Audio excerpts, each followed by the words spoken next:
All right, and we're live. Good afternoon, everybody. Welcome to the Rune Sunday stream. We got some special guests here with us today from Game Hunters. We got Last Dragon and NOACL. What's up, everybody?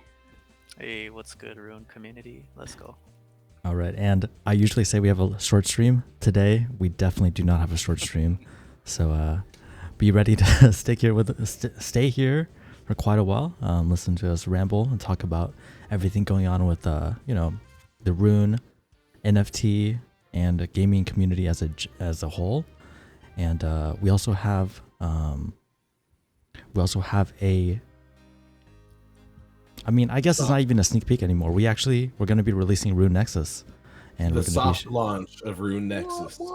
Yep. So we want you in the community to check out Rune Nexus and let us know what you think about it. Let us know any commentary, criticism, improvements that could be made. So we'll be releasing that during the stream. Exactly, and we also have is it a song? Is it a, what do you call it? Background music? Song? Music video. Music It's a video? music video. Yeah, we got something to show you guys from our composer, our artist, Composer. Yeah, Julian. I'd call it a music Nice. visualizer. As the waveforms. But yeah, very talented guy. So we'll be Yeah. showing you guys that as well, and you guys can also check that out on YouTube. What else? We also have a new contest that Blackbeard has made using Gleam.io. He'll give you guys a little bit more information about that later. And we have the Rune Royale, the Dawning recap. We'll talk a little bit about who won and how the tournament went. But first, our special guest, NOACL and Last Dragon. Tell us about yourself. All right, Dragon, you want to go first, or should I go first? Go for it. Go for it. Go for it. All right, so to tell you guys a little bit about myself, first of all, my name's Chris, Metaverse alias is NOACLs. I started my journey in crypto just about 6 years ago. I actually started off getting into just regular stock trading and investing in that regard, Tesla, stuff like that, small caps. And I was just following technology generally. I've always been into tech, and like peer-to-peer networks from way back, like at least 20 years ago. I was one of these guys, like, just for my own entertainment, following every bit of new software and everything that was going on in, innovation-wise in the tech realm. So I kind of just followed crypto and Bitcoin, learned about it. I didn't really dive in or get my feet wet or anything like that. I just learned about it and kind of, I was skeptical in the beginning, right? But not like writing it off. And after a couple of years, I started to put some resources into DeFi and, play with NFTs a little bit and just following different projects. Just over a year ago, I stumbled across YGG. I saw it on a list of upcoming, promising potential projects to look at. And I joined the community, I read into it a bit and kind of just watched from the sidelines, and it just seemed like, their intentions were good. And I thought the forward thinking and just everybody collaborating and working together to, come to just accomplishing common goals, I thought it was something good. So I joined and, put my time and energy in, did everything I could do, volunteered, made graphics. That was always a hobby of mine, graphic design and like illustration, stuff like that. So, I made some logos here and there. I met the Game Hunters. I met Gohan early on. Worked with the Game Hunters, did some promo stuff for you guys, so that was fun. And, we got to know each other. So fast forward, I've been in YGG for like about a year now. I became a community helper early on, and then later became a game ambassador for Thetan Arena, which was also really fun. And, the community's always been supportive. Dragon and the Game Hunters especially, like, huge shout out to these guys. They've always, had my back. And then, yeah, like, fast forward to now, I recently came on with Indie GG, and now I'm doing community management and building the project there and trying to bring Web3 to India. So it's been a wild ride. Happy to be here. I feel privileged. I'm happy to be here to speak with you guys and, yeah, share this time right now. But yeah, that's a little bit about me. just some personal interests, like hobbies. I'm really into fitness. I used to play soccer at a pretty competitive level years ago before the whole no ACLs scenario. So yeah, I was really a footballer. But yeah, that's basically a rundown on my interests, where I started, kind of where I am now, and just continuing to build, continuing to learn, and do my part to put my outlook to to all these developers, and let's work together and see if we can improve and continue to build and yeah, make something sustainable for the communities. Cool, cool. I'm surprised to hear that your name NoACL actually means no ACL. Huh. Yeah. Yeah, I don't know what I was thinking when I decided to make that name. It was like literally on Xbox Live just to play Fortnite years ago, and I was just like, this would be funny. Like it's unique, and yeah, here we are. I just ran with it. Cool, cool. All right, Dragon, your turn. Tell us about your name and everything.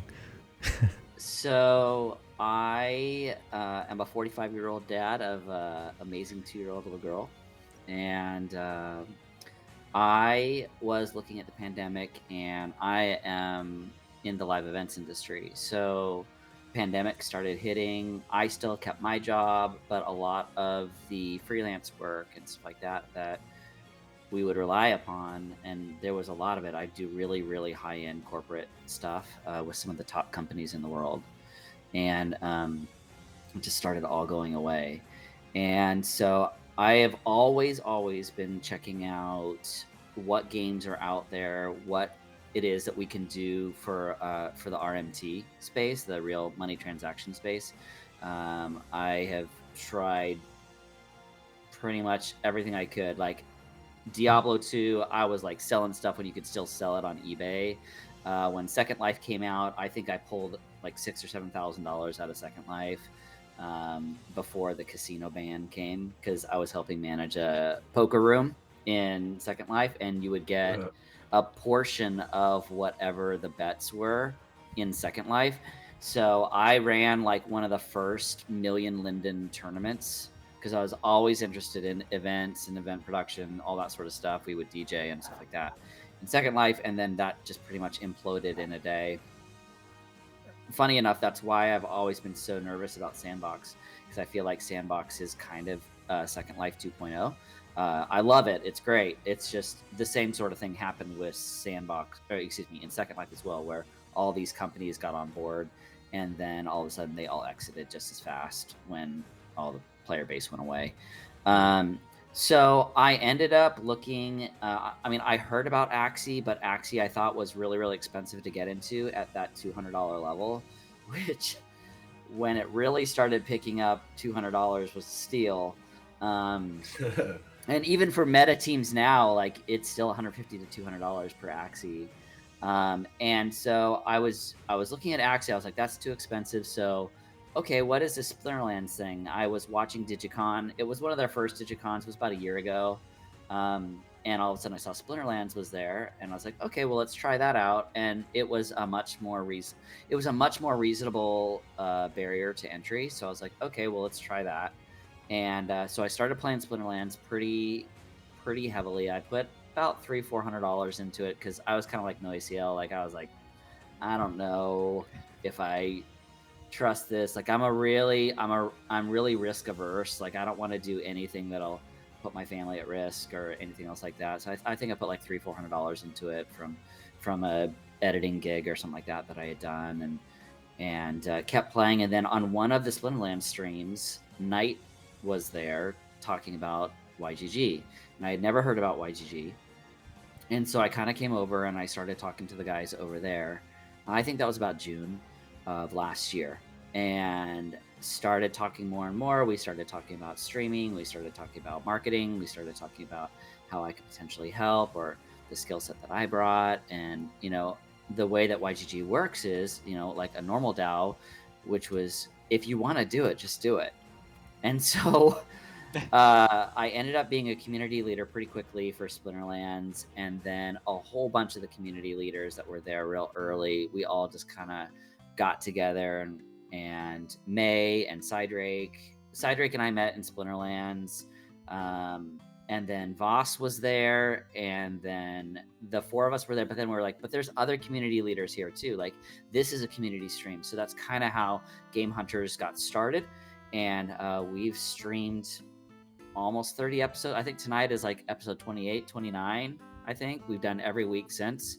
And we were streaming Splinterlands as well. So, and now Splinterlands, we're opening up 1,000 Untamed packs per weekend right now for the sub DAO, which are valued right around $30,000 per 1,000. So we're opening $30,000 worth of packs, which is insane to me. Everybody's having a great time, and it just seems like a lot of the networking and stuff like that we've done. Crypto can be such a scary space, and what I have found with YGG is it has provided kind of a home to land in a space that can be pretty gray. Like, you know that you can trust the people that you've networked with, because you got to be able to trust someone, right? And after this past year, we've just all kind of had each other's backs, and specifically within the Game Hunters and all the guys that join us, NOACL, Blackbeard, we've all just hung out for the last year and gotten to know each other, and it's been an amazing journey. So There are so many stories we could share, like, honestly. Yeah. In such a short time frame, so much happens. Like, it's like literally years experienced in weeks. So it's not a joke. Like, things are extraordinarily fast paced. So yeah, in Web3, 2 weeks is like a year. Well, and trying to do it by yourself is like, I do not, and I've said this multiple times, I don't envy any of the people that stream by themselves. It's a lot of work, and if you can spread that work out, like every single graphic or anything like that we've done, like NOACL's done all of it. Like, he is a fantastic graphic designer. He's done the new logo for YGG SPL. I know he did a whole bunch of stuff for Latam as well. So just being part of that organization where they've been so honorable and they've been so good to their community has been mind-blowing, especially when you're hearing about all these rug pulls and everything else. Like, I haven't experienced that because I've got a really amazing community around me just having my back. the level of collaboration, it's just like unmatched. Everyone is so supportive, just wanting to like build each other up. And yeah, that's truly what, like, at least personally, I think Web3 should be about, right? Helping us all build, work towards achieving greatness together. Let's go. Cool. So I know you mentioned Game Hunters quite a bit, and I know that is, I think one of your primary focuses. Just tell us a little bit about, like, what exactly is the goal of Game Hunters? Like, what do you guys necessarily are going for each stream? Well, Game Hunters was all about trying to find the games. Well, honestly, there were so few games, especially a year ago, that we could even play. But we wanted to find these games that we could play together with the YGG community. That was the sole goal, was what's out there, what can we play, what's up and coming. Like, we started getting asked by a lot of the community members, like, what are you watching? What are you seeing? What's up and coming? What should we be looking at? And we're like, not financial, like, no. And then all of a sudden, devs started coming to us and like, hey, can we talk about? And I honestly think Brune was one of the first, if not the first, dev group that came and talked on our stream. I mean, you guys have been there 3 or 4 times. You guys have always been incredibly generous and really, really good. It's been an absolutely amazing collaboration from our standpoint, and we were able to keep Blackbeard when you brought him by. he came and he never left. So it was great. Yeah, I like these guys here, so I decided to board their pirate ship and take it over, you know? I will never forget the first conversation that I had with Blackbeard when we invited him on Game Hunters, and he said, so should I wear my pirate outfit and have my voice, or should I just come on as Blackbeard? I was like, bro, you can do whatever you want, man. Yeah. I'm getting bored of the pirate theme now, so we're gonna move on. The evolution. No more Blackbeard. He's trying to. The game just is be Jake. evolution. So my beard isn't even black, guys. What? I really need you to step it up a little bit, Blackbeard. I need you to dye in, I feel like I've been rugged. So you're okay. I feel like I've been rugged, man. Yeah. That's why I don't shine the light directly on it. You'll see that it's actually brown. It looks black from far away. It's always that backlight that he's got going there. Yep. All right. Nice. So, what about outside of like crypto, outside of NFTs? Do you guys play any games? Any traditional games? I know I've been playing Lost Ark. I enjoy Lost Ark.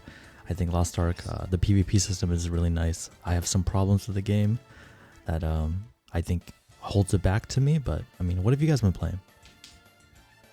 For sure. Yeah, I'll go ahead and comment a little bit on it. Overall, like traditional games, I literally stopped playing everything like over 2 or 3 years ago. I haven't played anything traditional unless it's with the fam, like with my daughter, playing some Fortnite occasionally, but nothing on my own time. But like if I'm gonna talk about games that I've enjoyed in the past and I did put a lot of time into, I'm a huge Halo fan. Like I pretty much started with that series. And like, you know, other than that, like I like Destiny, like space type of shooters, MMORPG type games. And yeah, like I used to play FIFA a lot. Like all the soccer games, I'd go crazy on those Division 1 and foot and every other mode. So I had my games that I favored. But yeah, other than that, maybe some first person shooters like Call of Duty, stuff like that. But recently, it's all been Web3 games, just testing games constantly, playing the ones consistently that I really enjoy. And yeah, other than that, I don't really game traditionally anymore. I have a You guys really are hard alone. time. I've been spoiled, like if I can't make money or it's not worth something or I don't own it, like Right I there. don't want to play it. But I have played pretty much. I'm gonna date myself pretty significantly. I've played. I was there in the second week of EverQuest 1, when the servers were crashing like crazy. I was there when you wanted to throw your computer out the window because you had just worked 2 weeks for that level. I have played pretty much every MMO. Like, I'm a big MMO fan, and I think it's because I suck so bad at shooters.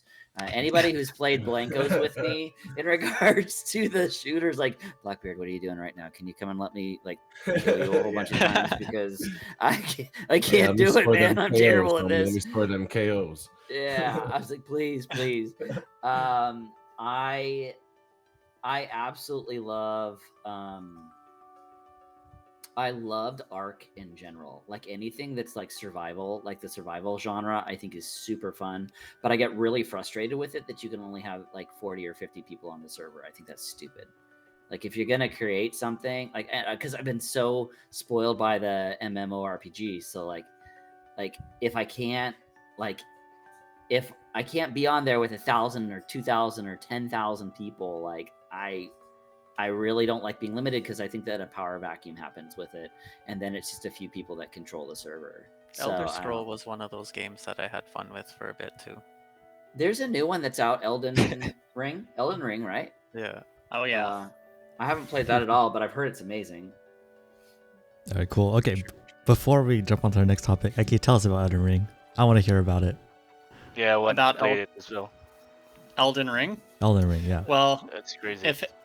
if you're familiar with Dark Souls, Bloodborne, that kind of series, it's very similar to that, but it expands upon kind of more open world elements. So you can wander within a pretty large environment and kind of do your own thing. Whereas previously, while there were branching paths that you could go down to face different bosses in a different sequence or unlock shortcuts, etc., it was still pretty linear and largely driven by, well, the story.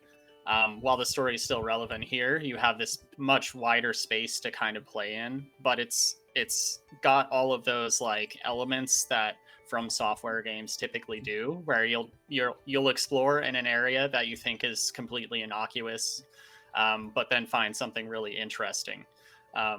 The whole world is like peppered with smaller dungeons as well as larger kind of raid-esque dungeons that have like story relevant bosses in them. Yeah, I've been honestly trying to avoid too many spoilers because I'm kind of swamped with my day job and the stuff I'm trying to do to help out with Rune. So yeah, I can't gush about it as much as I'd want to right now.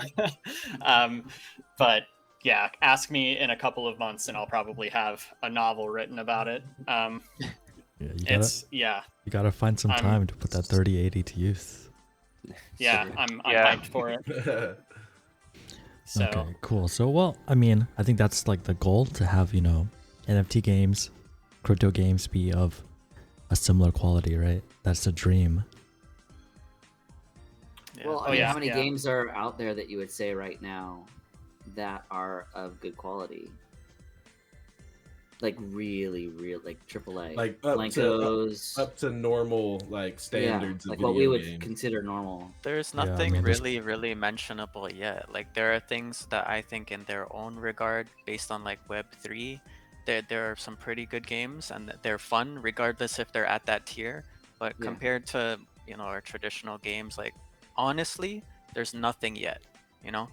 Yeah, I That's think just my outlook. the key word is yet. I feel like the good games are like in development. Ring Sanctuary, sure. that's probably going to be a big, open world MMO type of game, and that's probably something that'll be similar to, I guess quote unquote AAA games. But of course, it takes development time and everything, so it'll be a little bit. Phantom Galaxies, I would say. Phantom Galaxies was super fun to play. And it looks really good. Yeah, when you could Especially for play the like a stinking, you're a transformer, just blowing the crap out of everything. But then to get access to episode 2, you had to have like 5 of the first NFT. And then you can go buy them on OpenSea. What are they, 1 ETH a piece or something like that? They're like up there in price. Well, I know give like a good heads up though, and like for a good few days they were less than $20 a piece, and the longest time under $10 a piece. Just nobody acted on it until it went live and was like, oh, you need them for the burning mechanism to unlock the second experience, and everyone was like, ah. Cydric tried to get them. Cydric tried to get them, and I think he only got 3, and he was actively trying to get the NFTs. So I know that he really struggled with that. What I like about the way they're doing things is they're another game-focused studio like we are. So rather than come out with the Ponzi-nomics that everyone else is coming out with, they're actually coming out with the game first, allowing people to see the gameplay, feel the game, and enjoy it. And I think that is what more of Web3 needs. Otherwise, we're just going to keep on attracting people who just want to make money, not going to put back into the game, not going to reinvest. It's also fun. It's a fun game. It's really fun to play. I'll have to throw out there like the whole Gundam Voltron vibe. Like 2 of my favorite animes are like felt within this game. So it gives that relatability type of thing to the gamers. So I like it. We'll see where it goes. It's still early, right? I think that Space Misfits also has a lot of potential as well. That at least it's fast action. But I think in regards to games that feel at least somewhat complete, Blanco's Block Party I think is probably the closest that we've got, because you don't have to worry about the tokenomics, right? There's no tokenomics involved. It's you own the NFT. And that's why Blackbeard and I have been talking a lot. So play to own. Like this is not about, hey, you're gonna be a bajillionaire and the promises of riches. It's no, you own the skins that you buy. That's it. Yep. And their model, I always discuss it with the team often. I like how it's free to play and earn NFTs. So you can get in, you can start with 0 cost, or you could buy their season pass. But the whole time you're sitting and earning NFTs. So definitely expect something like that to be implemented into Evo and our games in the future as well. I think the thing that makes Blankos work well also is that the in-game marketplace is really, really easy and seamless. Oh my god, what was that? I have a parrot. Her name is Tina, and she heard you talking.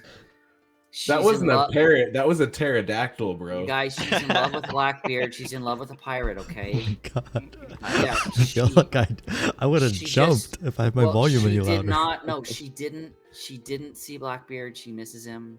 They're kind of close, so. Hey, don't talk about my girlfriend like that. He's also trying to retire as a pirate now, so there's a little bit of tension. Yeah, it was a hard breakup. There was a hard breakup that happened, you guys.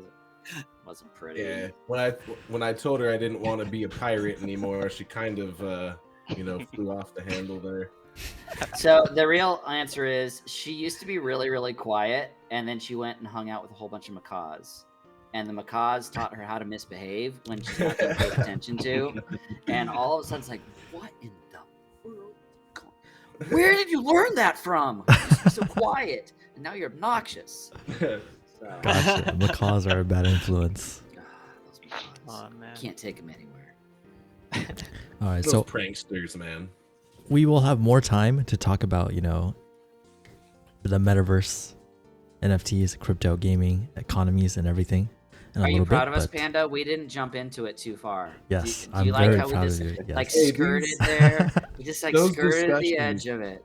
Just Those the edge. Exactly. It's discussions just a is little what we all teaser, need to have. We Just a little gotta teaser. we gotta have these discussions so that we can create some sustainability in the Web3 space, because what we've seen are these games that scale too large before they're ready.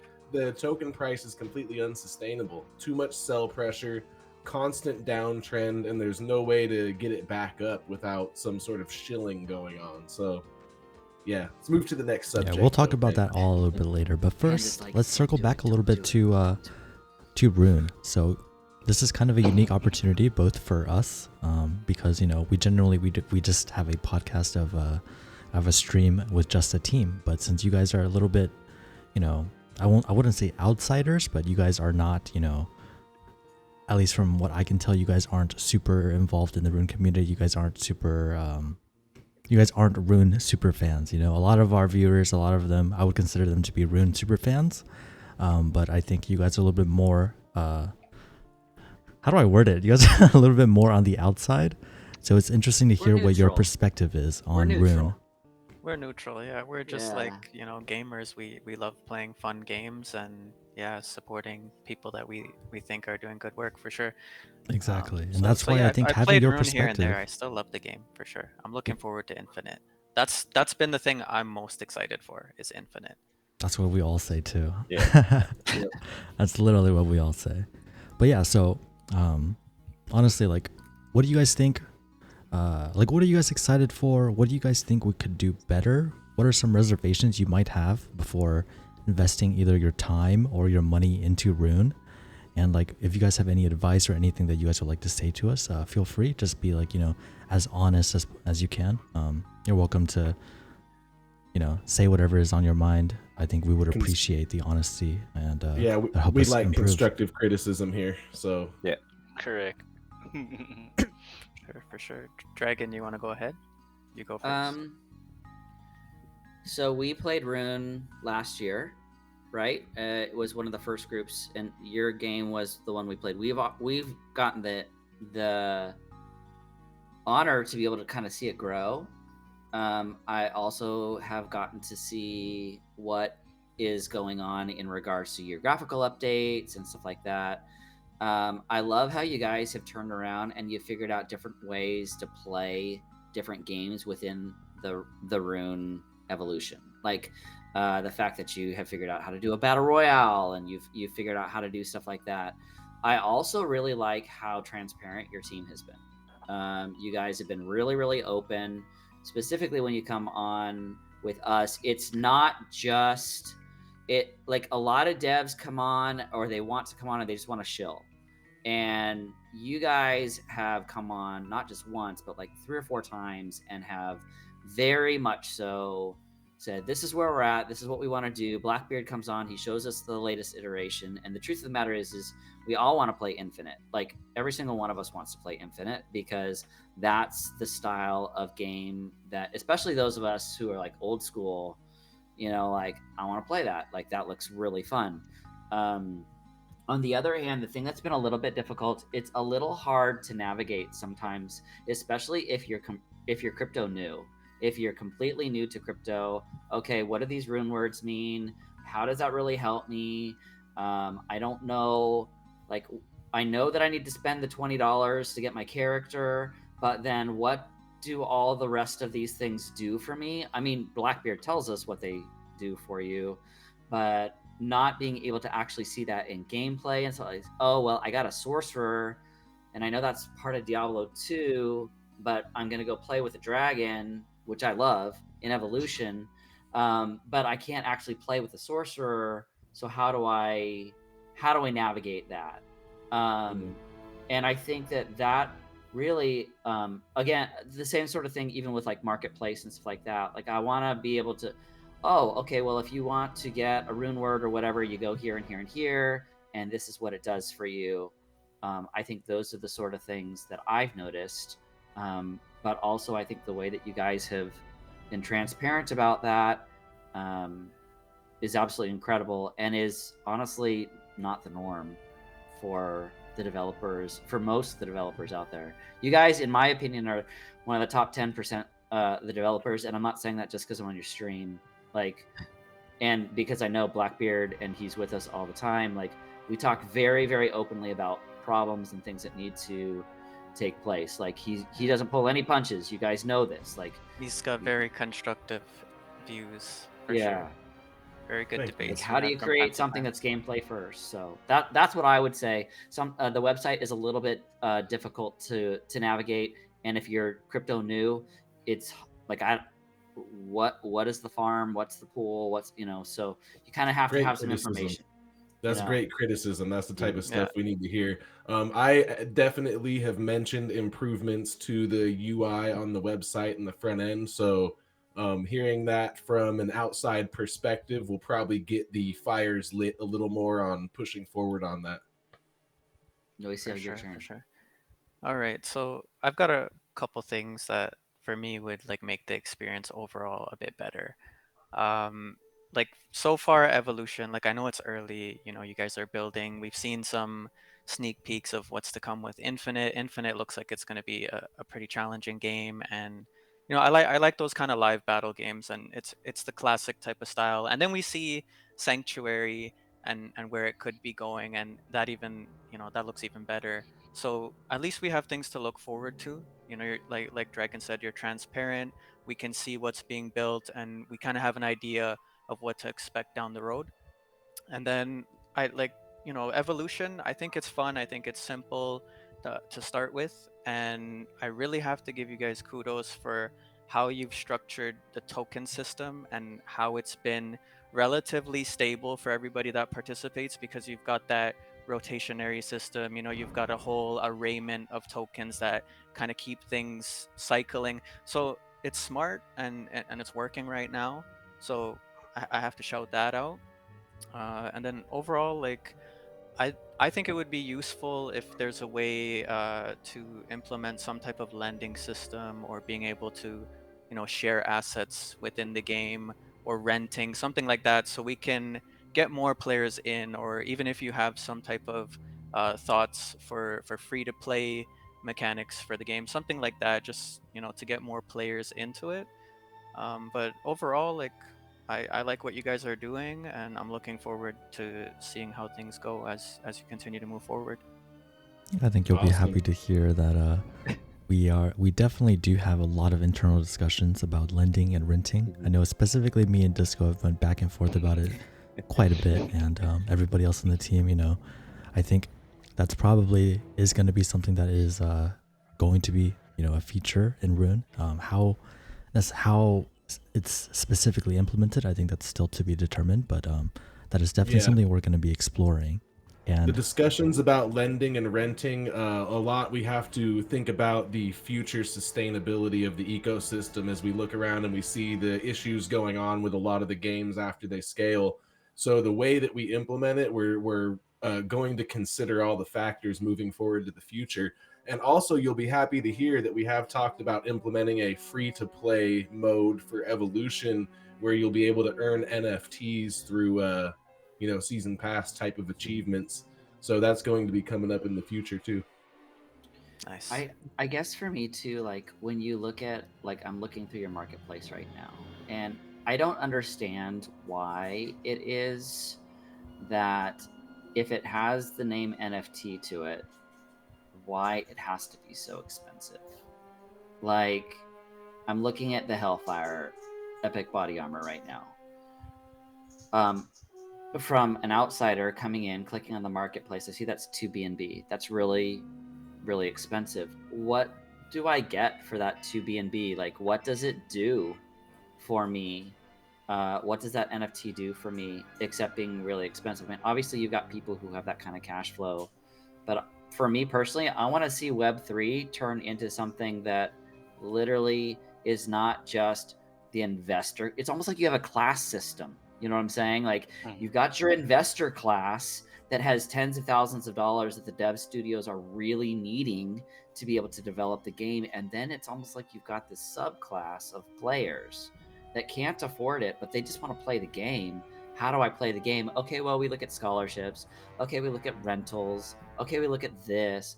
But what in the world makes some of these NFTs tens, hundreds, millions of dollars or worth that? You know what I'm saying? Yeah.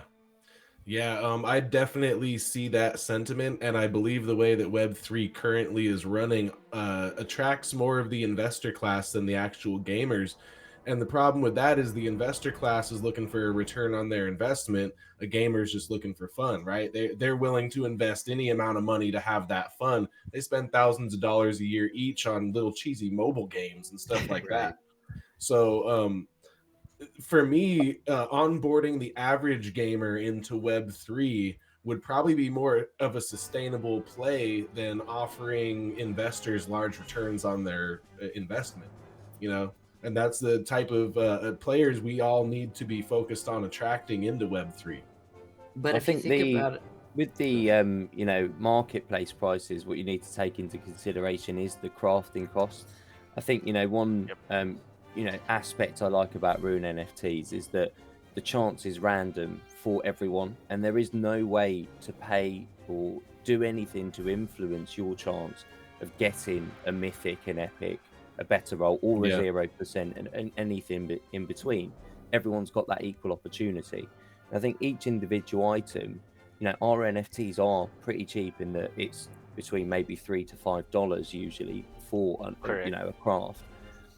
Yes, you might need a few of them, but you do have that option to obtain that full set quite cheaply. And then the reason you see these expensive items on the marketplace is because when you look at the odds of crafting an epic or a mythic, and you can look at this actually, some of the community members have built a tracker for the marketplace to actually pick up all the rune words, all the crafts as well, so you can see the distribution of the rarity. And on average, mythics are around about 0.1% of all crafts. Epics work out around about 1% of all crafts. And when you're looking at $3 to $5 each a craft, and a chance of obtaining a mythic is around 1 in 1,800 on some of these items, you can see why somebody would price them at several hundred to $1,000. But of course, I really appreciate the point there is that that's not always obvious to a player. Yeah. And as you rightly say as well, especially at the moment where they don't have all of the utility in all the games, it's hard for somebody coming in to realize that value. And I think our investors at the moment and community at the moment do price that future appreciation and utility into consideration when you look at some of those prices.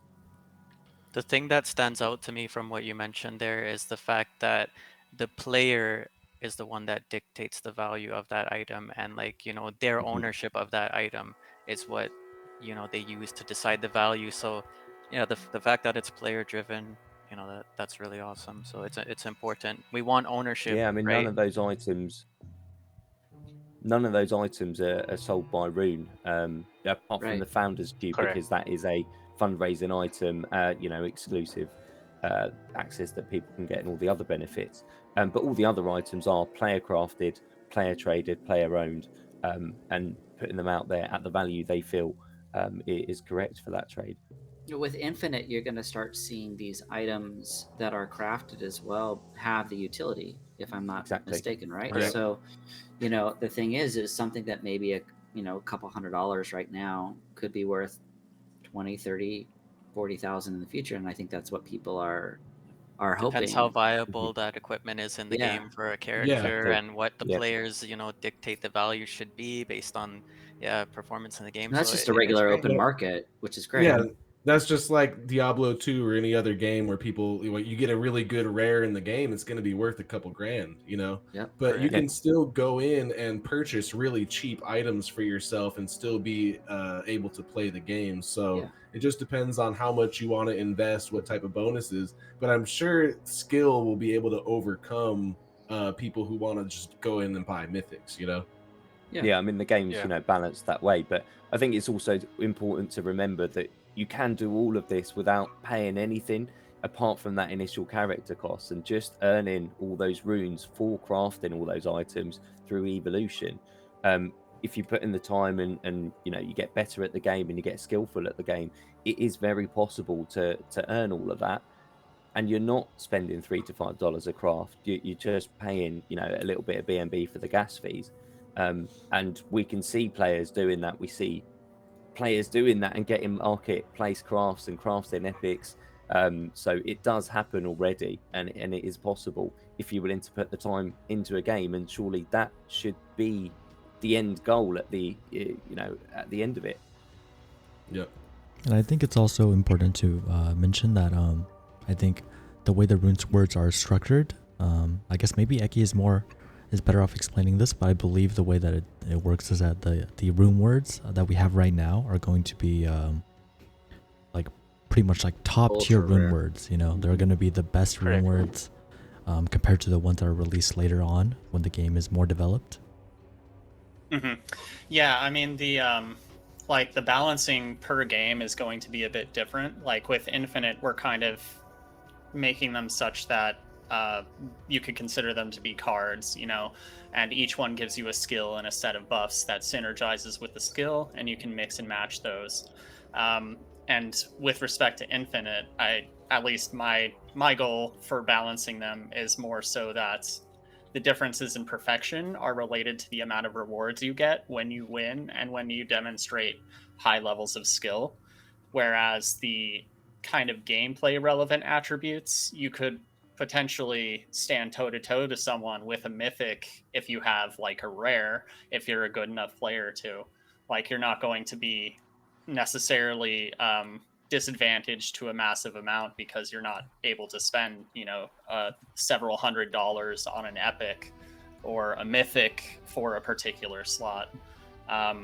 With Sanctuary, it's a little too early to tell what the balancing will be like, but yeah, that's kind of the goal for Infinite. And I think in terms of newer rune words, the intention is to some extent to make the earlier ones more valuable, but there are more ways to do that than making the newer ones weaker, I suppose, if that makes sense.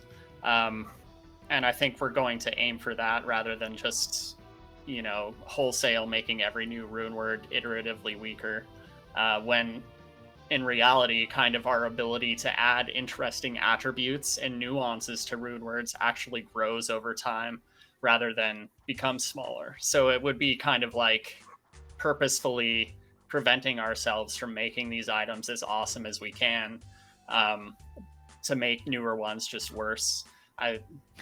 That's how I feel about it right now and what my thinking is. But Cool. Gotcha. Yeah, and Thanks for to clarifying. add to that, having powerful rune words at the beginning is more like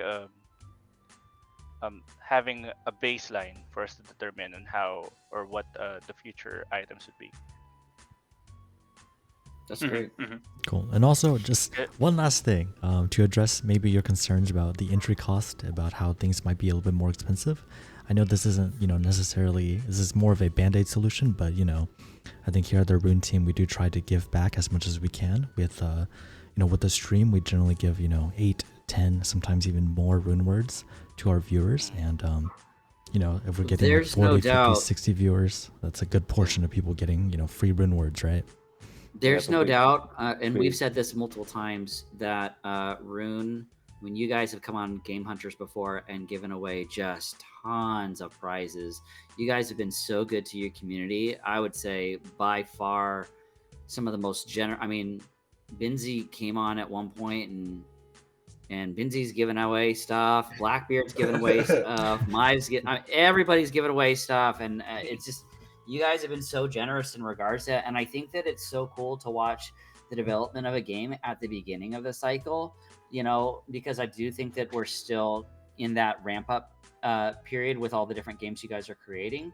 It's amazing to see how generous you guys are, and I think it's easier to be generous near the beginning than it is when you've got 100,000 players, 200,000 players, all with their hands out. Like, all the OGs that got that believed in that game from the beginning are the ones that are going to be very happy that they were there, and the devs should reward that belief. Exactly. I think Lofarn, you see Lofarn in chat. Lofarn is one of the people that, I think he's came to me specifically. He talked to me about how the fact that, Rune rewards, its early players and it rewards loyalty so much. And I think that's one of the things that he's said to me is one of the best parts about Rune. But we are about 15 minutes into the stream, so let's go to our next topic. The Rune Royale, the Dawning. That was the last tournament that we had at the end of February. Rune Royale, if you're not familiar, is a evolution tournament that we hold at the end of each month. Currently, it has a 50,000 RXS prize pool, and the aforementioned Lofarn did take first place, taking home 25,000 RXS. So congratulations to Lofarn, and all of our winners here, everyone played really well. I think the tournament as a whole is a lot closer than the previous one, and we're excited to see how that progresses in the future. Yeah, congrats, Lofarn. And also, I wanted to mention Lofarn was generous enough to give his meme contest, because he did win the meme contest the week before that. He was generous enough to give his prize away to somebody, so let's give him a round of applause for that. Oh, wow. Thank you, Lofarn. Wait, so that includes like the cube and everything? The cube and the fully equipped character. Wow. Yes, it does, because he said that he already has a complete set of items in Rune, and he also has a cube, so he wants his friend to experience it. Damn, what a nice guy. Very noble of him. Very noble. Very Lofarn, Web3. please message me. I'll be your best friend. Yeah, that's one of the Thank you, things I Lofarn. love about Web3 too. I feel like these indie gaming communities are very supportive in the Web3 world, and it also gives people that would have never had the opportunity to work on these games to be able to join the team and experience what it's like to build a game from the ground up. I mean, I never would have thought that being a construction worker my entire life that I'd be able to sit here and actually implement some of my ideas into a game. So it's one of the amazing things about Web3 is the community we're building. Okay, and let's not forget our other competitors as well. Renzo, JJ, Cernoipi, and Fortress, all, familiar faces. We see them all on stream almost every single time, every single tournament for sure. They're always here competing, so thank you guys all for being, competitive and loyal players. And all walked away with some RXS prizes as well. So excellent. Good work on Exactly. them. Oh, and also, before I forget, the tournament for this month, the Rune Royale for March, is going to require a ticket. So make sure you guys go ahead and craft your tickets on the crafting page. It's just going to be one Zod. And I'm not exactly sure if it's going to be tradable or not. I think on the page it said not tradable. I'm not 100% sure whether it will be or not. But it's just a one Zod, so you guys, it should be pretty easy to craft. And all of the Zod that is used in the tournament is going to be rewarded to the winners. Win 13 games of Evolution and you get enough Zod to craft that ticket. So you've got, 20-something days to do that. Easy. Get going. Yeah, and Yeah, so Benzi just clarified that it's going to be tradable. it is tradable. Cool. All right, and Yep. no promises yet. No promises, but I think the tournament for this month, the Rune Royale for March, is going to include some new twists in it. So yeah, you'll have to stay tuned to get more information on that. But yeah, just a little bit of a sneak peek. All right, guys, what's next? The Nexus. We got to show them the soft launch of the Nexus. Sure. Let's go on to the Beautiful Nexus. stuff. But Let's first, go. let's show them the music that Julian made for us. Oh yeah. For those of you, like on the stream, as in here with me, you'll probably have to tune into the stream to hear it. But here we go. A treat for the ears and then for the eyes. Yeah, I'm not gonna play the entire thing. Just maybe the first minute or so, and then we'll jump into the Nexus.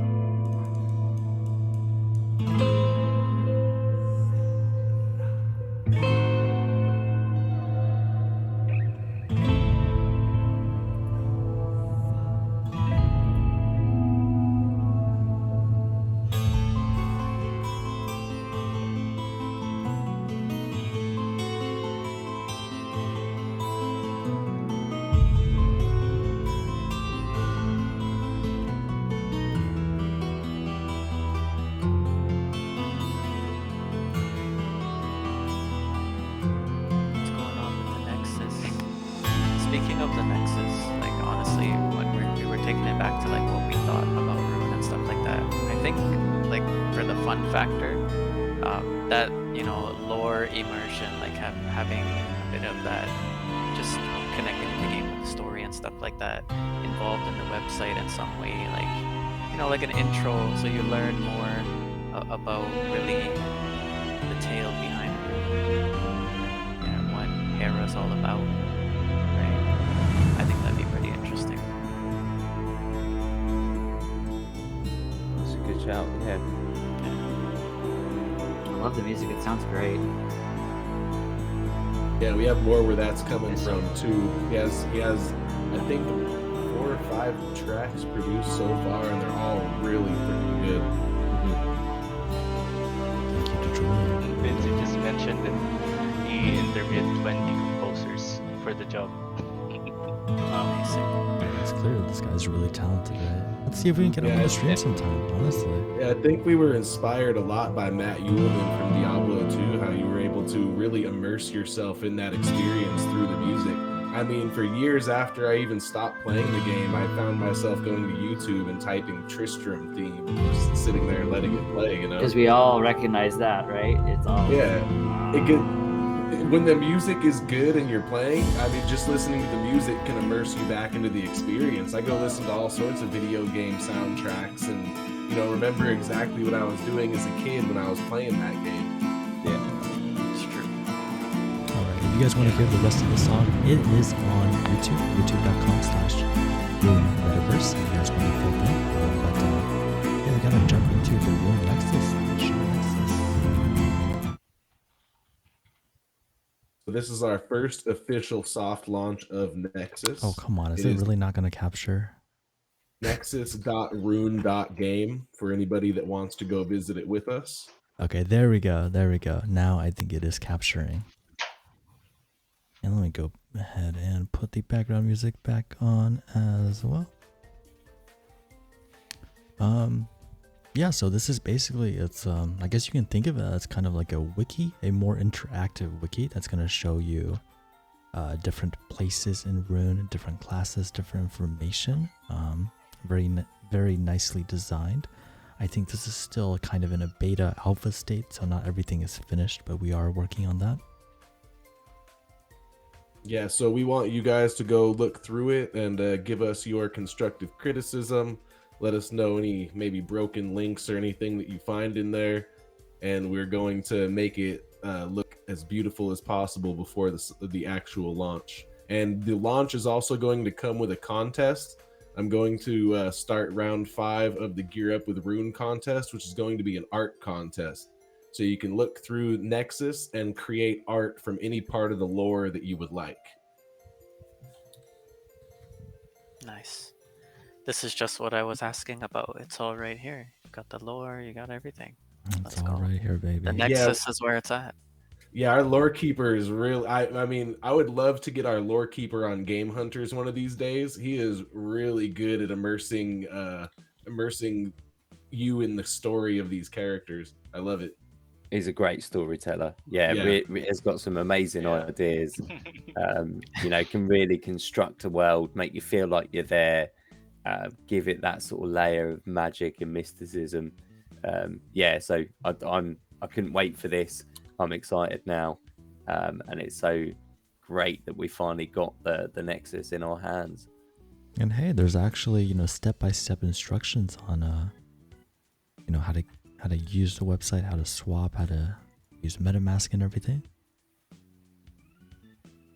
Well, So there are maybe some it's just a things- link to Yeah, another some- website, but some- you know. Yeah, Isn't that how it Well, always works? Some of it are some of it came from our documents, so Yeah. we're still trying to clean it up. Actually, I was the one who created the guide for the MetaMask.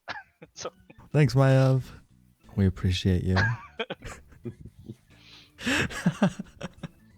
All right. Anyways, so Jake, I know you mentioned a contest, but let's talk about your current contest, the Gleam.io contest. Tell us a little bit about how that's working. Yeah, current contest is on Gleam.io. You can go to Gleam.io and there's going to be, I think, 7 or 8 different options to entering through Twitter, liking our Twitch, joining our Discord, etc., etc. So I will go and put that link up right now. I think you get 21 entries total per person, and it's going to automatically draw in 11 days and choose the winner for the next cube and equipped character. So here is the link for that. Yeah, You said it go ahead. automatically picks a winner, right? So we're not doing it Yeah, on stream. It automatically picks a winner. It's going to be, you know, no subjective views like on stream, like which one's going to be the best. So it's just go sign up for that. This is just to increase engagement across the social networks. And then after that one, like I said, we will be having an art contest, and I can't wait to see your designs for that one. Hey, what about the rune wrap? How's that coming along, Disco?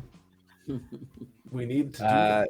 So I spent the last week working on rental and lending system ideas, as you well know, Panda. As we've had, Lentils. a nice lentils indeed. Yes, I've been cooking lentils too. I wouldn't do that. I'd definitely order it in. But no, we've had some very interesting discussions, as we've had tonight as well. So that kept me busy. Maybe the wrapping comes down next week. We'll see. We should have Julian create a hip hop remix of one of the tracks that he's been making, or get the stems for the track and then send that to a hip hop producer and have him form it into a hip hop version of it. I think That'd that be would dope. definitely help with the inspiration. Good Oh, idea. All right. Okay, Can we guys. share the Nexus link with our lovely viewers. Yeah, I think it was actually posted in chat. Let me go ahead and post it Yeah. again if you guys need it. Yeah, I posted it in chat. Nexus.rune.game. Anybody that wants to go on there, feel free. It was actually, for those keen-eared, keen-eyed viewers, it was actually leaked by somebody on the stream quite a few streams ago. I don't know if anybody noticed, but I'm not going to say who. Was it me? Pirate. I'm not going to say who, but I didn't do it. Pirate. But yeah, I guess now that it's released, I can let the cat out of the bag. All right, guys. I think we covered everything that we really needed to cover. Now we're just free to go ahead and talk about crypto and NFT and the metaverse. Whatever you guys want to talk about, go ahead. After you guys have finished, I do have my own ideas, my own like proposals, I guess, that I would like to cover. But I'll let you guys start off.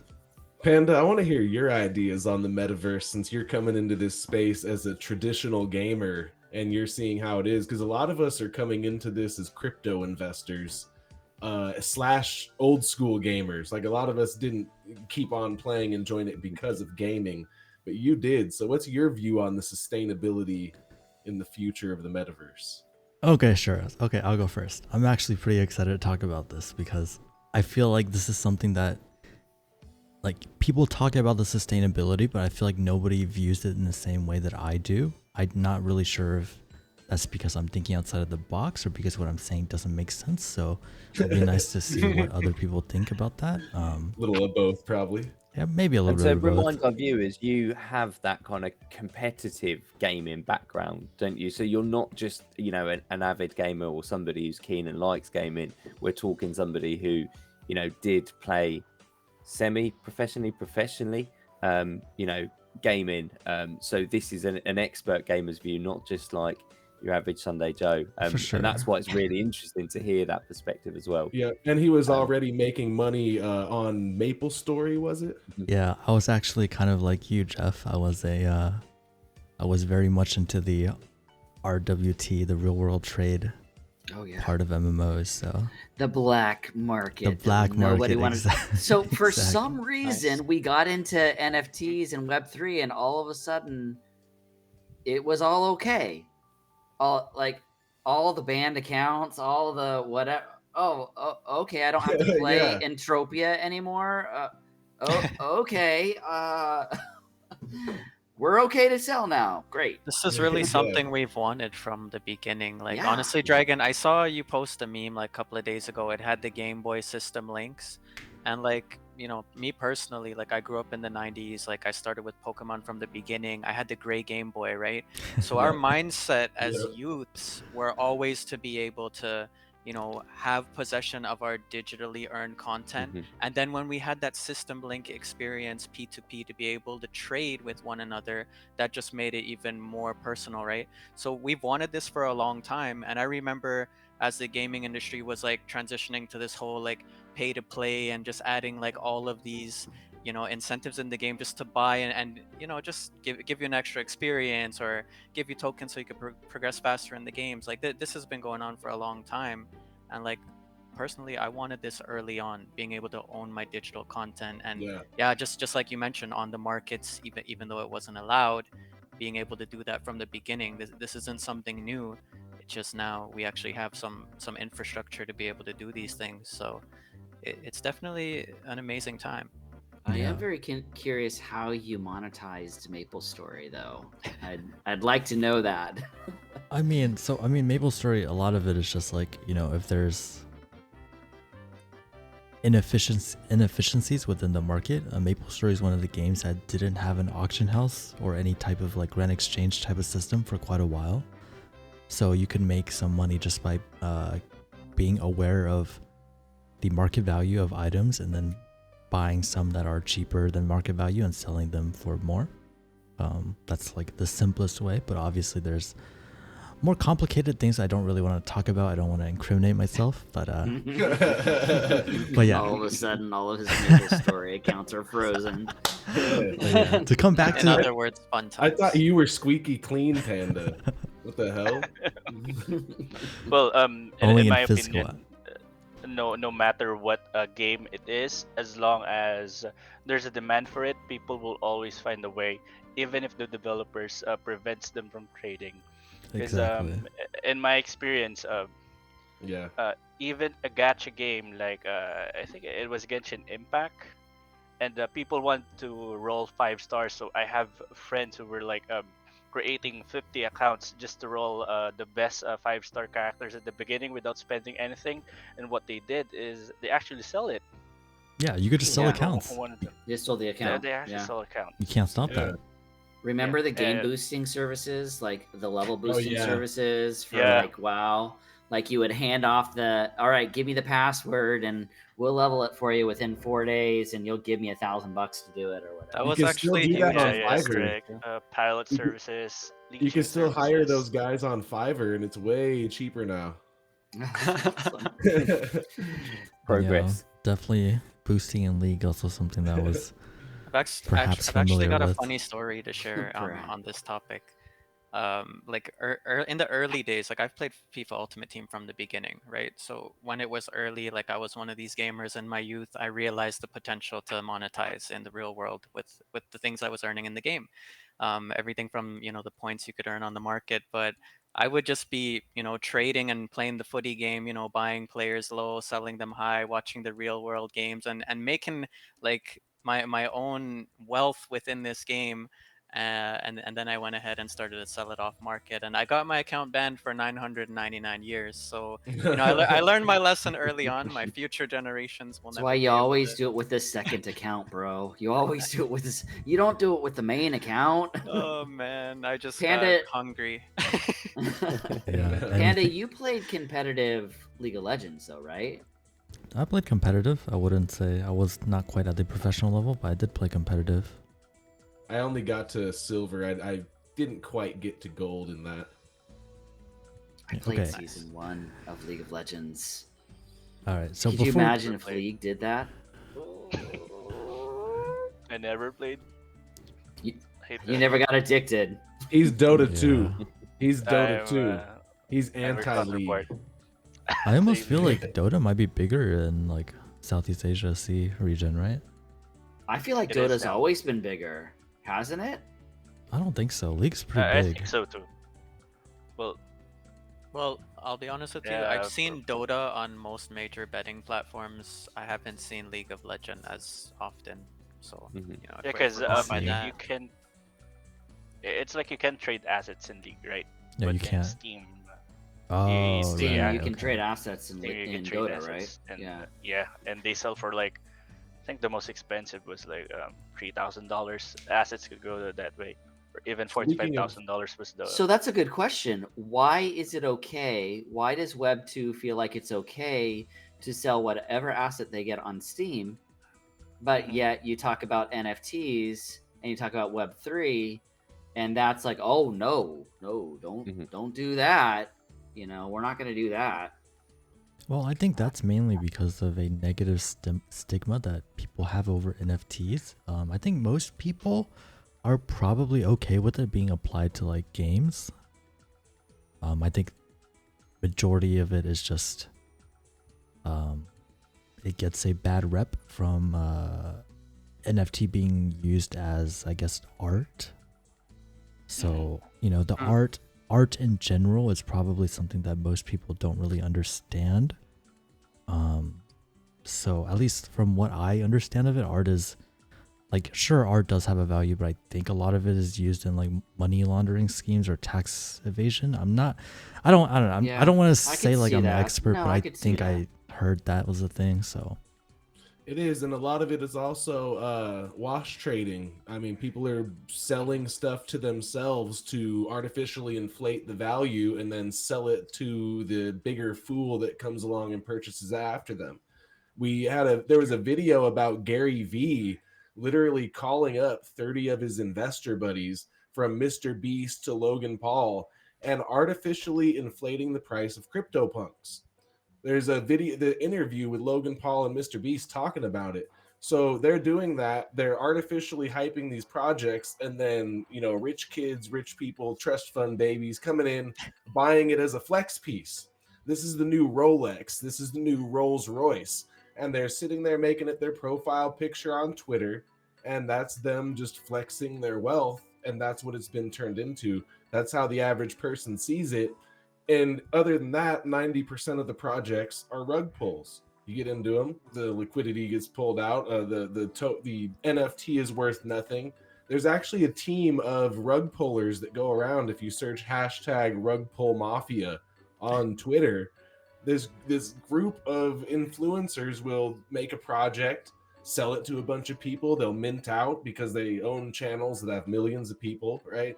And then they'll move on to the next project. And they've done it with like 20 different projects so far, just over and over.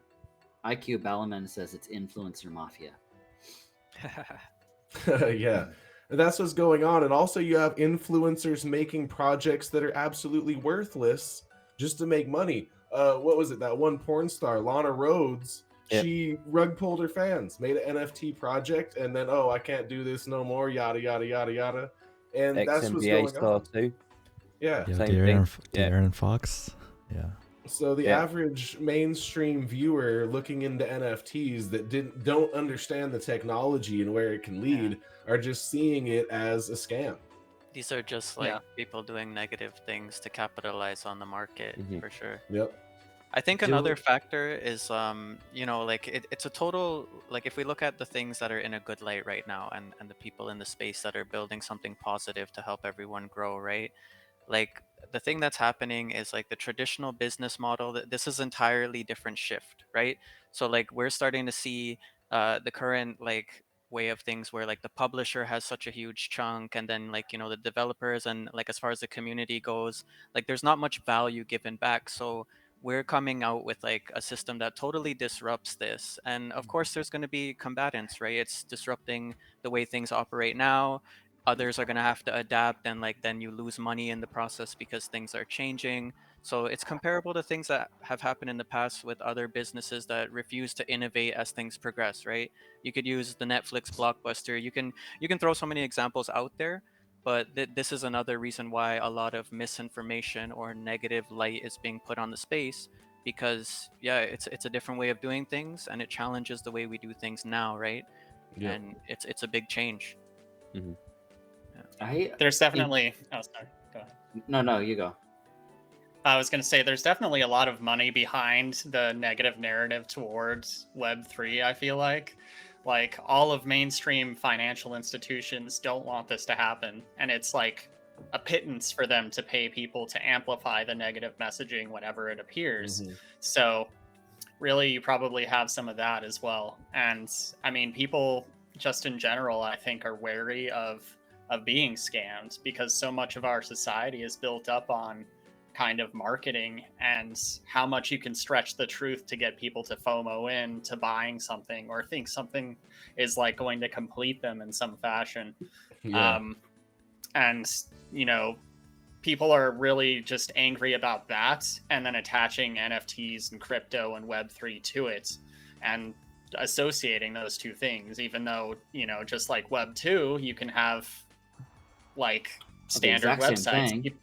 Yeah. Yeah, it's literally Yeah. just like taking that to a different kind of context. So of course you're going to have scam artists, etc. on Web3. It's an open platform. So Yep. I mean, yeah. Yeah. I think we do in GameFi especially have a lot to I guess battle in terms of this negative sentiment among mainstream gamers. I mean, I'm on Reddit a lot, and I constantly see threads where mainstream gamers are like boycotting some project or some company because they have NFTs, even though the NFTs are literally just like free and given away. It's like the company dipping their toes into it, but people are so like negatively disposed to it because they haven't seen many like legitimate projects utilizing it. They just see the Yeah. scams. A lot of the projects that are getting publicity are things like Pixelmon with their $70 million reveal, and they had a 21-year-old developer who was doxxed after the project. Tons of people invested buying these NFTs for $10,000 each, right? They had a 3 ETH mint or something like that, and then they revealed them. They looked horrible, and then they doxed the creator, and he was just some 21-year-old that doesn't know what the hell to do with $70 million. I mean, let's just face it, Yeah. right? He doesn't have the experience to handle that amount of money in that large of a project. So that's what people are seeing when they're looking into NFTs. So somehow we have to change the narrative beyond that. To add to that, Blackbeard, like honestly, I hate the whole narrative going on with NFTs right now too, because there's so much more to this ecosystem and the functionality of NFTs, aka smart contracts, and what can be done. It's like people don't understand it's not just profile pictures and gaming. Like augmented reality is being developed, like holographics are being developed, like financial technology is just like innovating at a level that we haven't seen in over 50 to 100 years, right? Like this is just like a total boom where we are at this point in time, and the ecosystem is so massive, and there are so many things in development that to just see like, oh, like right click save and all this, like it just it sucks to see. Like people should really do their research and learn about things before you just write it off. That's the way I really feel. I Yeah. also think that we're potentially dealing with, we all want to think that human nature is inherently good. But the truth of the matter is, human nature is not inherently good. No. There's no such thing as a utopia. There is no such thing as something where you click one button and all of a sudden your universal income, or your living income is replaced, which quite frankly, we were hearing a lot of influencers say last Yeah. summer Correct. in middle of the Axie boom. Like, oh Yeah. my gosh, this is going to replace people's income. Oh my gosh, taxis are taking SLP. Like you can get groceries with your SLP. You can get this. Nothing against the Axie team. I don't think that was their fault. They most certainly weren't saying that. Yeah. Sure. Yeah. And so, all of a sudden, it's like this get rich quick scheme hit the entire thing and it went viral. And then all of a sudden, when the Ponzonomics didn't work anymore, because quite frankly, the only way that it works is if there's continuing to be millions upon millions of dollars going into the system to continue to boost that price. Yeah. I personally, and also I've said this to Blackbeard and NOACL as well, that my wife is from South America, and so we don't understand what it is necessarily. Even at the height of the pandemic, there was no question if we were going to be able to put food on the table or take care of our babies, or get the medical care that was needed. There's no question about that. I will click a button for 20 hours a day if I have to, if I can get money to make sure that my babies have food. Yeah. And I don't think that, I know specifically, I can speak for, in the United States, that people don't get that. People don't understand that, Yeah. and so all of a sudden you've got people taking advantage of people who are truly suffering and who really need help. And then all of a sudden they end up getting reliant on that. And then you've got an even bigger problem, because then the market tanks, and then okay, well, it's slave labor and all, it just starts, the FUD continues to rise up. And a lot of it is, and you already have crypto that has an issue with accountability in general. So it's just a perfect storm of a lot. The technology is amazing. The blockchain is amazing. The ability in what it does and the ledger is fantastic. But we're assuming that humanity in general is good, when in general, I'm not so sure that the human race is necessarily good. Yeah, I used to play on this anarchy Minecraft server called 2B2T. It's like one of the oldest Minecraft servers, and there's no rules, anybody can hack, etc. And it shows you in human nature, there are creators, there are destroyers. There's people that just go around trying to find these builds and grief them, put tons of TNT, blow them up. And then there's the third set of people that kind of stay out of it. They build their own little building. They watch all the chaos going on. And it seems to be a reflection of the real world. Given no limitations, what would humans do? 2B2T is a sign of what humans would do if they didn't have any laws, rules, or regulations. There would be the good, there would be the bad, and then there would be the neutral. And we're seeing that right here in this space too. There's people like the Rune team, where we're hardcore gamers that want to build a beautiful ecosystem for us and our friends and our community to play. But then you have people that are just hiding a marketing scheme, a Ponzi scheme, behind a button that they can click. And in reality, what that turns into is charity with a middleman, right? Because the players that are coming into the system are giving their money to the players that are extracting from the system, and the person in the middle, the game company, is taking a cut of that. Well, if we're trying to support these players, why wouldn't we just say, here you go, give to the charities that are supporting them, without giving a percentage of that to the developer who's just making a front for their money creation scheme, right? Well, and I know that I said that to you as well, Blackbeard, because we had this conversation on Game Hunters a couple of weeks ago. As a developer, what is your guys's, Maiev, what's your take on this? How do you combat this? I mean, obviously you combat it with gameplay. You combat it with leading with the game first. The tokens are completely secondary.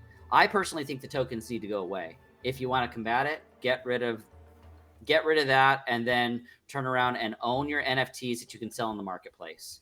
That's what I think. I think the hype cycle, we watched, how many hype cycles we watched, and then rug pulls happen. It happened over the last 12 months. But like, Maiev, like, what's your thoughts on it? So I guess our plan for the tokens, in our particular situation, is that they actually will become NFTs in Rune Sanctuary. So each of those runes, which is a cryptocurrency now, has utility because it is used for crafting, and you need several runes to craft the rune word NFT. But then in Rune Sanctuary, the remaining runes will then get crafted into NFTs that give you utility. So one rune might give you access to a chest on your world map, so you can go and store your items there. And another one will give you access to a specific location, or allow you to carry more items in your inventory, upgrade your weapons. So yeah, it's quite a different situation. I've not seen anyone with an intent to do that so far. So I don't know if the normal sort of conversation applies here, but yeah, just thought I'd mention that in case you weren't aware of it. And if you've got any thoughts on that, actually, as a kind of counter question. Yep. By the way, Last Dragon. So I'm not a developer of Rune. We have plenty of developers in our team, and regarding how runes were built, they were actually designed. They were meant to be NFTs. However, according to Binzi, ERC allowed them. ERC 20 was it allowed it to be easily marketed or traded, and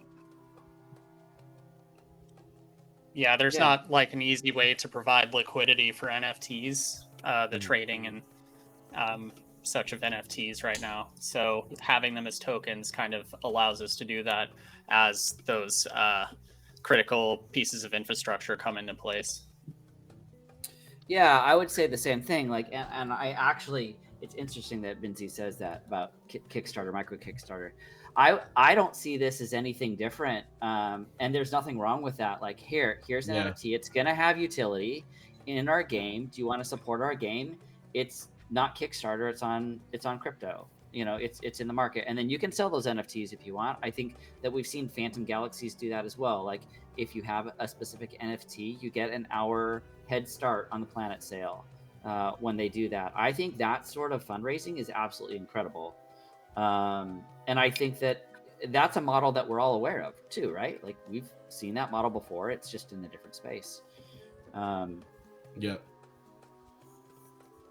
But like you mentioned on Bryson's post, there are a lot of Kickstarter campaigns that turned out like Star Citizen, 10 years into development and still no progress. So, and actually the Pixelmon creator also had a couple of Kickstarter scams for creating games as well, where he just stole assets, put them on Kickstarter.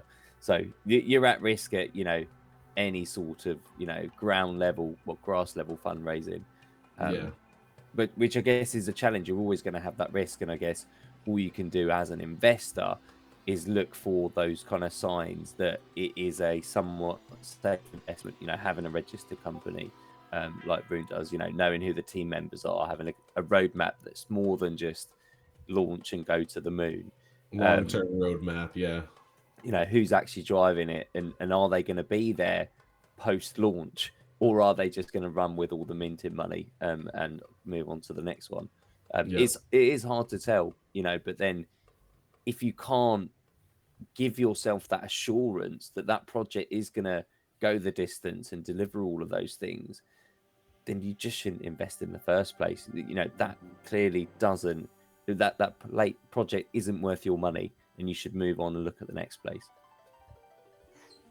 Okay, do you guys think that maybe part of the reason why Rune has been able to continue to develop so well, because I said this about Axie, I said this about Peg Axie as well.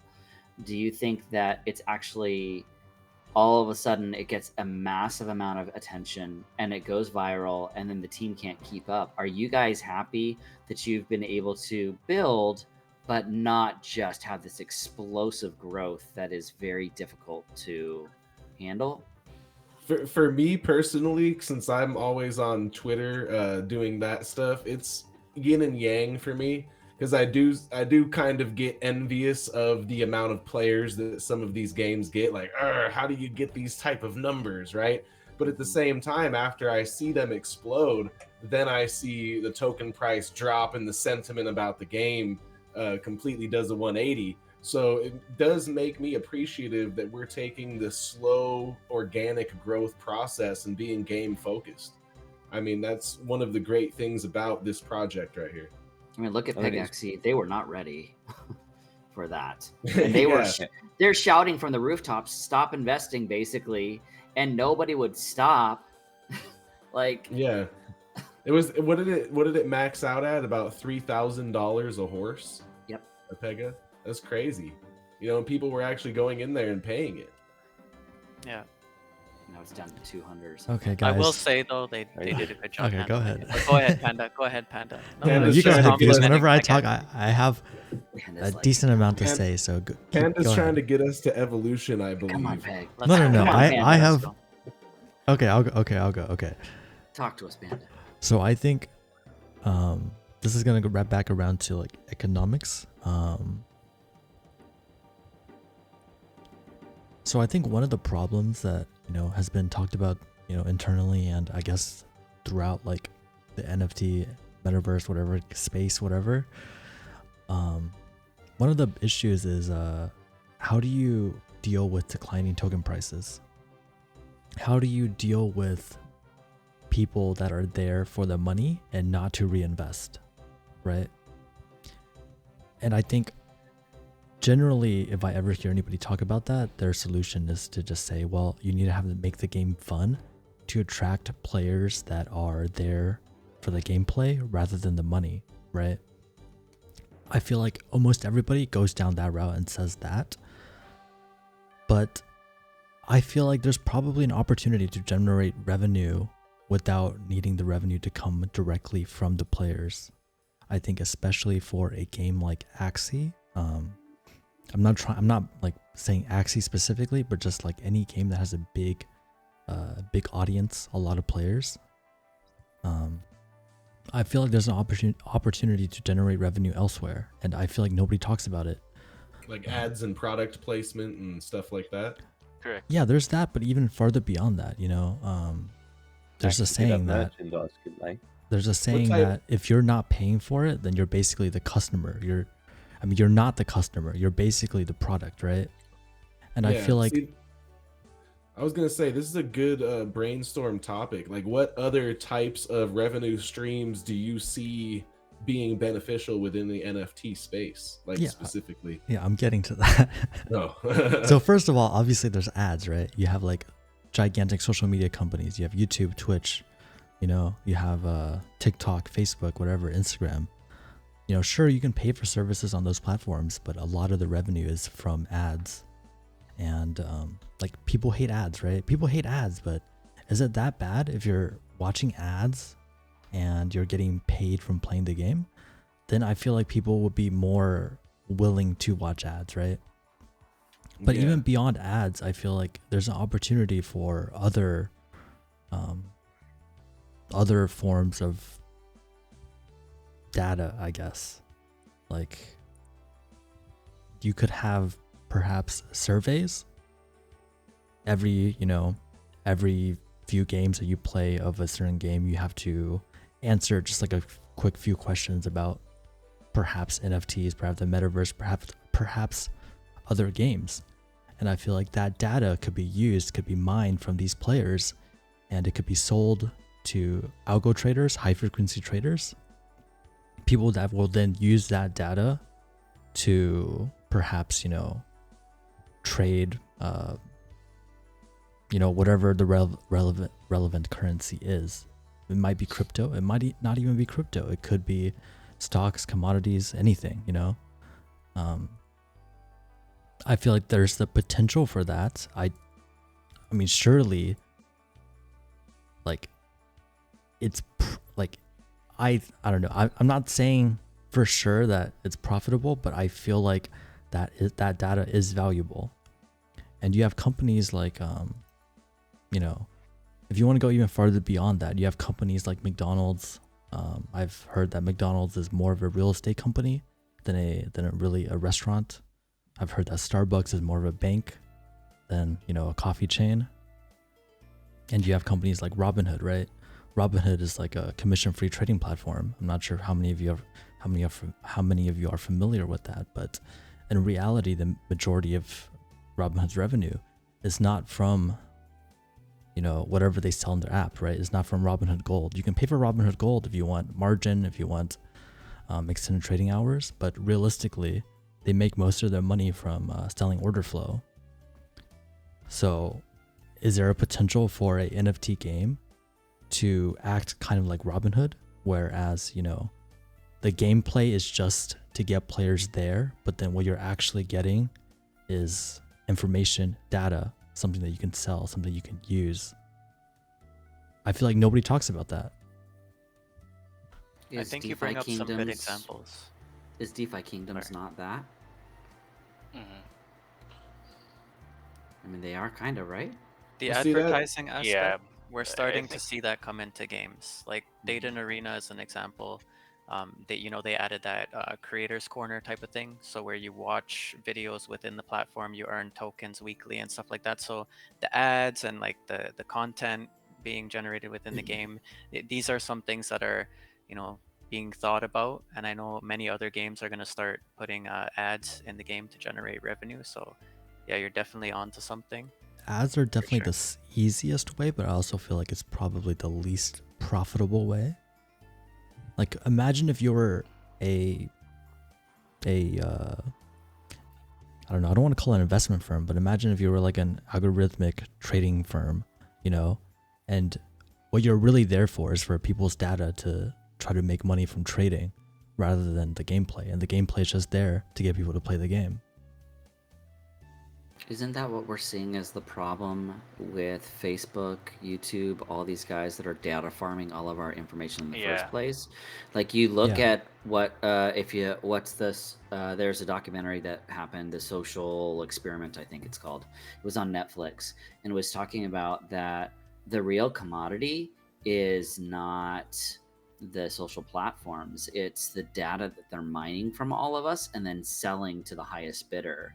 So Yeah. I think if you start seeing that in Web3, I think you start going down a crazy slippery slope, and you're no Yeah. better. You're no better than all these social media companies that can literally like shut you down. I mean, Trump, hate him or love him, he was essentially shut down. His entire voice was shut down from 3 different companies: Facebook, Twitter, and Amazon. Amazon And you Web s- Services controlled all of it. You 3 see companies. they're doing it with Russia right now too. I mean, Twitch made it so Russian players can't stream, and I forget there's a few other Blancos made it so Russian players can't play Blancos anymore. Right? So people aren't being able to have their voice heard from wherever these companies decide to shut off. So goes along with the data collection is basically, I feel like that kind of goes against the principles of Web3 and what we're trying to do with the decentralization and everything. I think a lot of people get into Web3 because they don't want their data to be collected. They make anonymous profiles, they make wallets that aren't connected to their bank accounts, etc. So how much data would people be willing to part with within this space here? So, True. I feel like that's a And I think question that's one of of the reasons why you haven't moved in for advertisers. It's quite important to be able to divvy up and understand demographics so you can target them.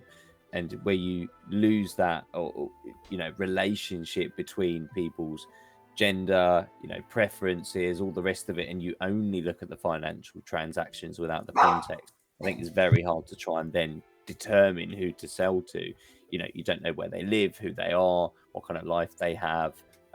You just see where they buy these things and then they sell those things. So- Now, maybe, as you say, high frequency trading or trying to front run people, there might be some utility there, but I don't think that's a very good thing to be doing to your community and player base. So I think feel if like you- the thing with that is you know, you have good games. Like, I want to say quote unquote good games, right? I don't want to say whether a game is good or not, but games I think we would find good. Like, the players that are interested in those games want the gameplay. They don't really, I mean, the money is nice, but they don't care about it. But then you have people that I think, you know, Jeff was alluding to, who are willing to just sit there and press a button for 20 hours a day if they can provide for their families. Would those people be okay with giving away their data? Would they be okay with watching ads?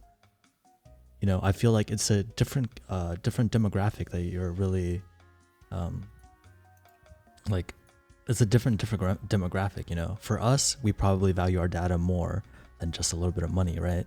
For other people, like, they might be willing to give up their data for some money. If they've got nothing to hide, so what's the point? Like, it doesn't matter. Yeah, You if they hear could that a provide lot. for their families, then, you know, maybe they're willing to get rid of their data.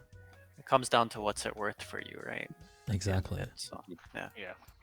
And also the desperation factor that you're dealing with in the country that you live in. You know, if it's the difference between putting food on the table and the difference between clicking a button, I mean, that's a very simple aspect, right? We're just saying, click one button, alien worlds. But look at DAP Radar. The thing is still massive, and all you're doing is clicking a button every 15 minutes. I feel like we're Pavlov's dogs sometimes. You know, hey, what can we get people to do for money? Instead of food, it's for, okay, well, you can get 2 cents every time you click this every 15 minutes. How bad do you want it? Yeah. You know, I mean, to me, it gets rid of the heart and intent behind the entire space.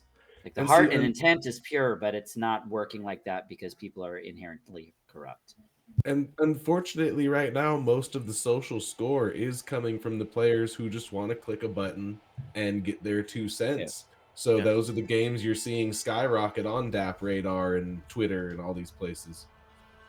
Yeah, those are the games that I think it could potentially be viable to integrate more ads or more data collection into, because the people that are playing those games, they probably just care about the money. They probably don't care that much about the data or ads, you know? At least that's how I view it. It is an assumption. So these games are popular, like, separate from Web3 as well, though. This whole, like, hyper casual automated style of a game, idle games, idle games has been popular for like the last 5 years before, you know, Web3 started making this like the base layer for every game, right? Every play to earn game. So it's something that people have fun with regardless. Like, there are some games with this type of system that, you know, if they have a good story, like, you know, the animations and, you know, the immersion and all these different things come together and people actually have fun, like strategy, and, you know, the list goes on, right? waifus.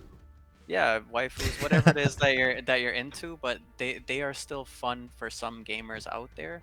And when done correctly, you know, it's good in this scenario to be able to reward the players. So to each their own. Like, they're not my favorite style of game, but there have been some idle games throughout the years that I've had fun with because of story, animations, the whole, you know, package. It's still fun regardless. AFK Arena was actually pretty fun. Like, I didn't mind it. It was just something to do kind of on the side. You didn't really have to worry about it. But again, like, as a game developer and those that are trying to build an infrastructure, like, how is it that you battle against that? Like, I think that's the bigger question. Like, we haven't found the secret sauce yet. We've found a whole bunch of stuff that doesn't work. But we don't really know what does work. I mean, I think Blankos has a fantastic head start. They've got the market there. There's no token, so there's no rug pull. Like, I mean, there's no hype cycle. There's no worry about that. And I think there was a hype cycle for a little while there when they were selling out those skins within 30 seconds and stuff like that, but that's just not happening anymore. They have a pretty large fee too. I sold a skin for, I think it was $270, and they took like 15%. Yeah, they took like $40 to $50 of it. Yeah, it's a big percentage that's taken for sure. How much does Steam Marketplace take as a sale? Like, when you sell something, it's 5 to 10%, I thought. Let's see. Can't remember exactly. I know they take like a fair percentage of actual game sales. 5%. It says fee is currently 5%. So then the question really becomes, beyond ownership of the NFT, what really is the difference? It's basically gamify. I've always said it's gamified investment, but what do you guys think about that? I think one of the things, well, gamified investment, I think, is absolutely right, especially in the context of RuneWords and their current utility. One of the reasons, and I guess one we didn't touch on earlier, when it comes to the valuation for some of these items, is because they do actually have the potential to increase your income when you're doing decentralized finance. You're raiding in the yield farms and the pools on Rune. Some people can more than double the amount of runes they've earned, which has a financial value. So actually, there is some utility there, and that's where some of the value comes for these items. I've personally never been one for customization. I like it in games, but it's not been massively important to me. So when people pre-order, games and collector's editions to get exclusive skins, that's not something I've ever chased after. It's a nice bonus to get. Really, I just want the game early, or I bought it because of the extra DLC I'm going to get as part of the collector's edition. But then I know that there are people who really like the skin aspect, so that's where your kind of values come from. I don't know. It's quite a personal issue, I guess. Each to their own on that one. Some people will spend absolute fortunes just because it's got a tint of purple that they really like, whereas others, it's trash. Man, Isn't that a good Valorant question? skins. I was gonna say, what's the most you've ever spent on a skin, like for Fortnite or something like that? I'll start. I spent $150 on an Arcade skin that was like a dragon skin. $150 I spent on that. But what's the most you guys have ever spent? I spent. Well, Are you talking about, like- a single skin? A single skin or in general? A single most skin. expensive. Not like, Alright. okay, I dropped 10 grand on this. are you talking No, about so a it's- skin that I'm intending to keep for myself, or? Yeah, because you can't sell it, right? Because it's Web 2. Well, some games you have like quote unquote skins that you could sell, but I think. I don't really have a good answer because there's always there's caveats to all of my answers. It's not really me spending that money. The money, I guess, that I actually directly spend towards a skin, like maybe a legendary skin on League. Oh, yeah. Yeah, for sure. How much you Okay. spend on that, Panda?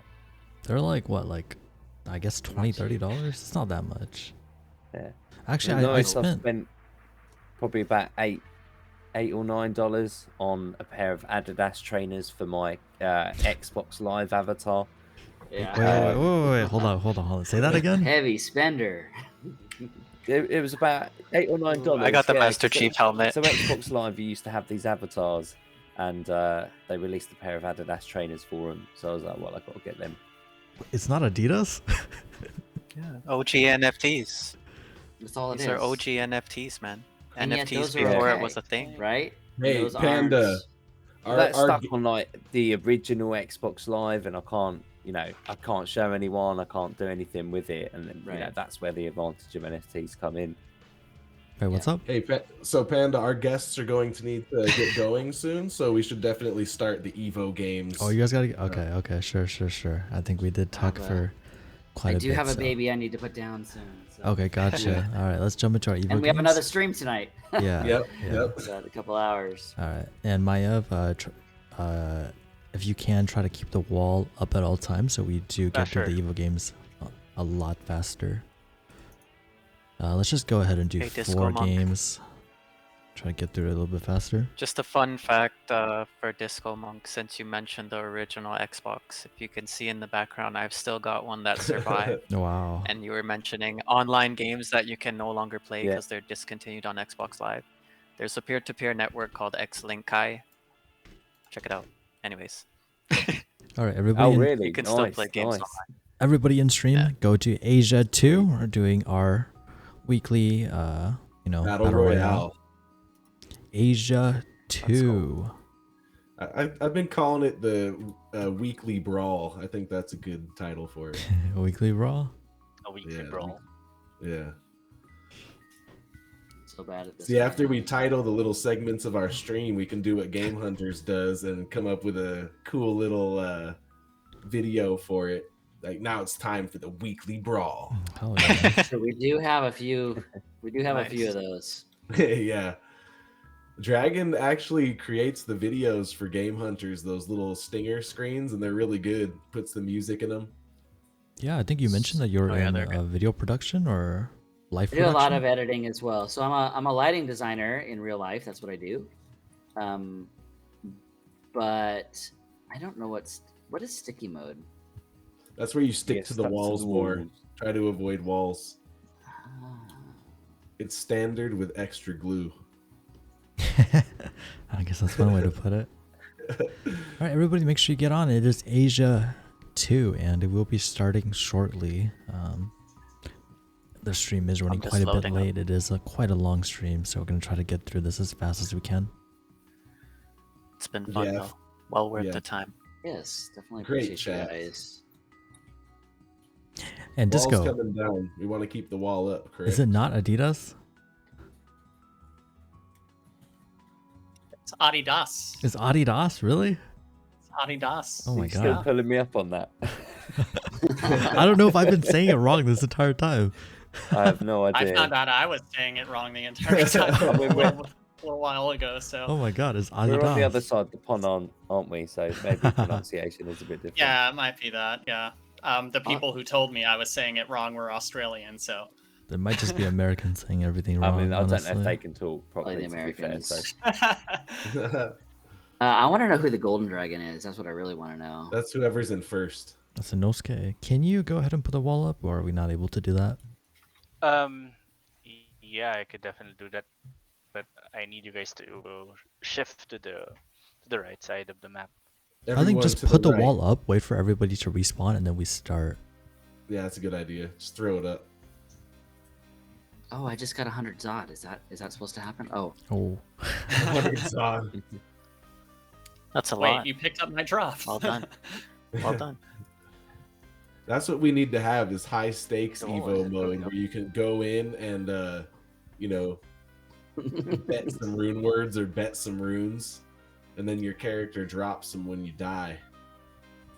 That's what I would like to see in Oh. Sanctuary That'd be interesting. or Infinite, honestly. 1v1 Infinite, but if whoever dies loses their equips. That's I feel like actually there's. that's one of the modes in Light Knight, which is like a Yeah, I first was gonna person say we've shooter. heard of that before. Yeah. Maiev, the So- wall is still down? All right, I'm in now.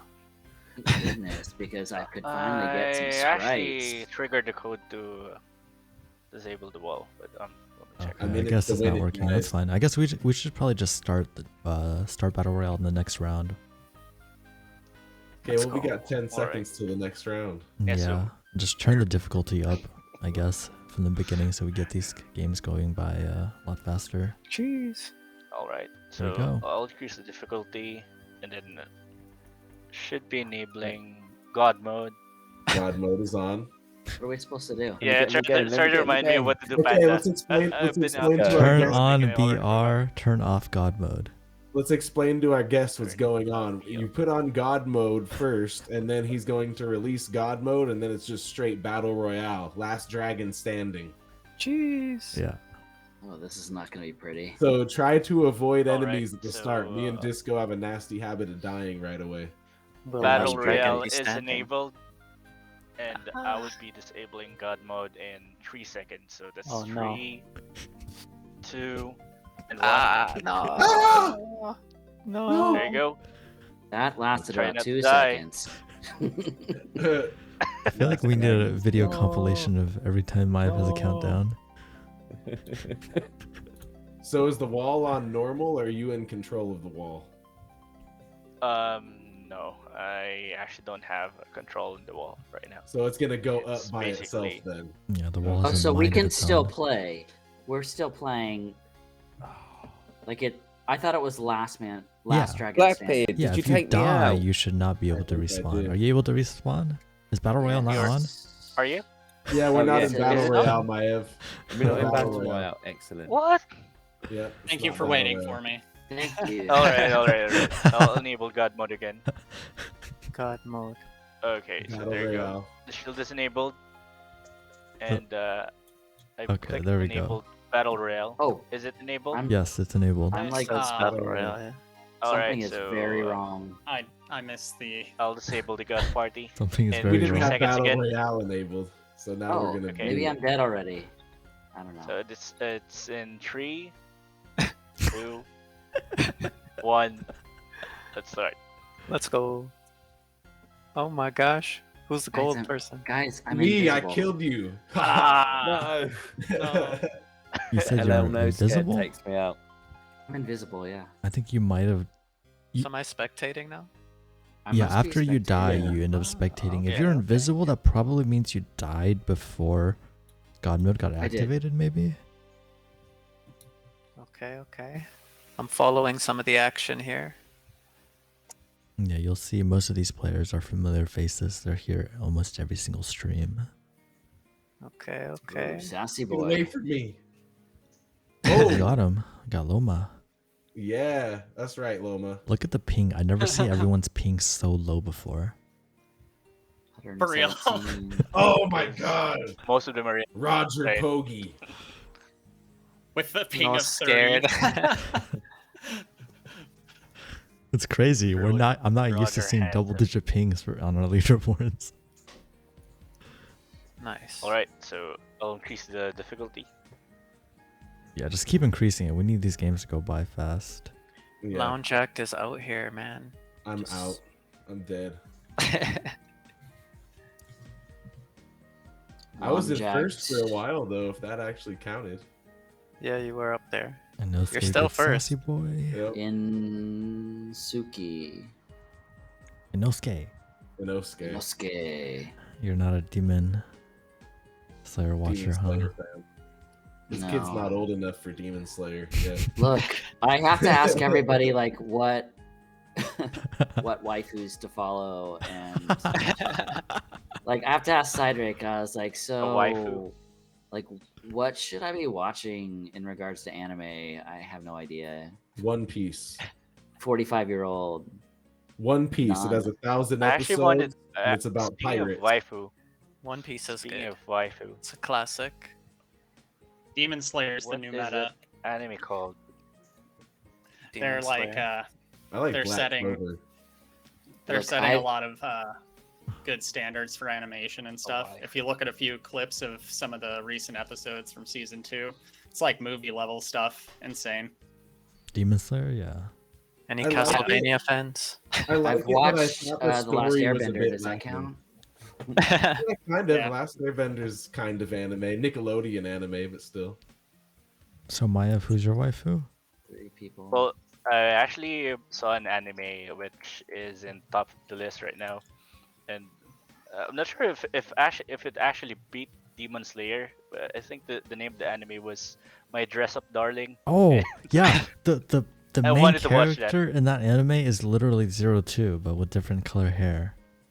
They literally Nice. just copied her. Is there just You- 2 people left? I've got Yeah. another mentionable. There's an anime called Kakeguri, and it's like a high stakes gambling type of school anime. It reminds me I of saw that. yeah. It's pretty out there. It's outlandish. Very I entertaining. saw that on Netflix. I need to watch it as well. Winner. Well, Winner, who was winner, around? chicken dinner. Well, we actually Inosuke- still have 2 people alive. We have, Inosuke won. no, we still have 2 Inosuke's people winner. alive. Inosuke and the new normal. They're Oh, both oh, still weird. alive. Okay, No? the new normal is the winner. There we go. New normal is our first winner. New Normal's For the some last reason, dragon. The wall wasn't working. I The saw last dragon Maiev try to put. standing. Yeah, the wall's not 2 working, wall. unfortunately. yeah, the wall's not working. It was an old build that haven't brought back. Yeah, go ahead and disable BR so people can get back in. Then we can get started. We already have a winner. Yeah. Yep. Yes, New we normal. do. Maiev. The new normal. Sorry, is I'm actually on a watching. laptop right now. I don't have two screens. That's why I have the Twitch the Twitch stream on the left side, which is pretty small at the moment. That's why I find it hard. But hey, Maiev, By any are means. you ever going home? well, technically I'd be staying here in my girlfriend's apartment for quite some time. Yeah, it seems like you've been there for a while. Yeah, because my car is a wreck right now, so I actually Oh. can't use it. So We need to turn the difficulty down. Oh, Oh yep. no, Reset the difficulty. I messed up. Disabled battle royale. Yeah, you guys should be able to join. God mode on. Trying to get back in. All right. Enable the god mode on, so that you guys won't die. All right. I'm still dead. I was I'm too. still You could Escape and go to change servers and then come back in. Okay. Yeah, I'm trying to relog right now. we'll wait for you guys. There. Signature. Oh wow, Speaking of 266 anime milliseconds waifus. ping. Binzi said Food Wars. Food wars. Food Wars. Jujutsu Kaisen's another good. That is a kinda- great one. I love that one. Yeah. Chainsaw Man. Once it comes out, that's gonna be a banger too. What about Chainsaw Man. Doro Hidoro? That one was really Chainsaw good. Man? Some otaku talks. Let's go. Yeah, Chainsaw Man is like a. God, it's kind of hard to describe. It's just a really odd, out there anime. It gives me kind of, or I guess manga right now, gives me a Yeah. lot of like Fooly Cooly vibes in a way, just being super, just mind bending and yeah, really innovative. I think it's gonna be one to look out for sure. I think I you can would go ahead and highly- start soon. Yeah. All right. I would highly so, recommend Parasite on Netflix. That I'll is start. an amazing Ooh, anime. yeah. That was fun. Parasite, Parasite. I like that one. literally, it went from like being a interesting, Korean drama to like, what the fuck just happened? All right, so just to wrap things up. So I've enabled Battle Royale, and I'd be disabling the God Party in 3 seconds. But it's 3, 2, 1. Oh, I counted slowly, Oh, Panda. really? So What is this? I took Disco out. Yeah. Out in the split second that the match started. well, you Instant. guys are actually playing Unbelievable. Evo, so I think I'm actually Maiev watching literally- the stream. Maiev literally waits until No, he I sees one of don't. you are gonna It's die. just, it's Maya just- follows. He's Disco got it out around. for you. It's Got like it out for 2 you. seconds delay, right? I'm watching I'm watching us on Twitch, so there's like a 2-second delay. Everything.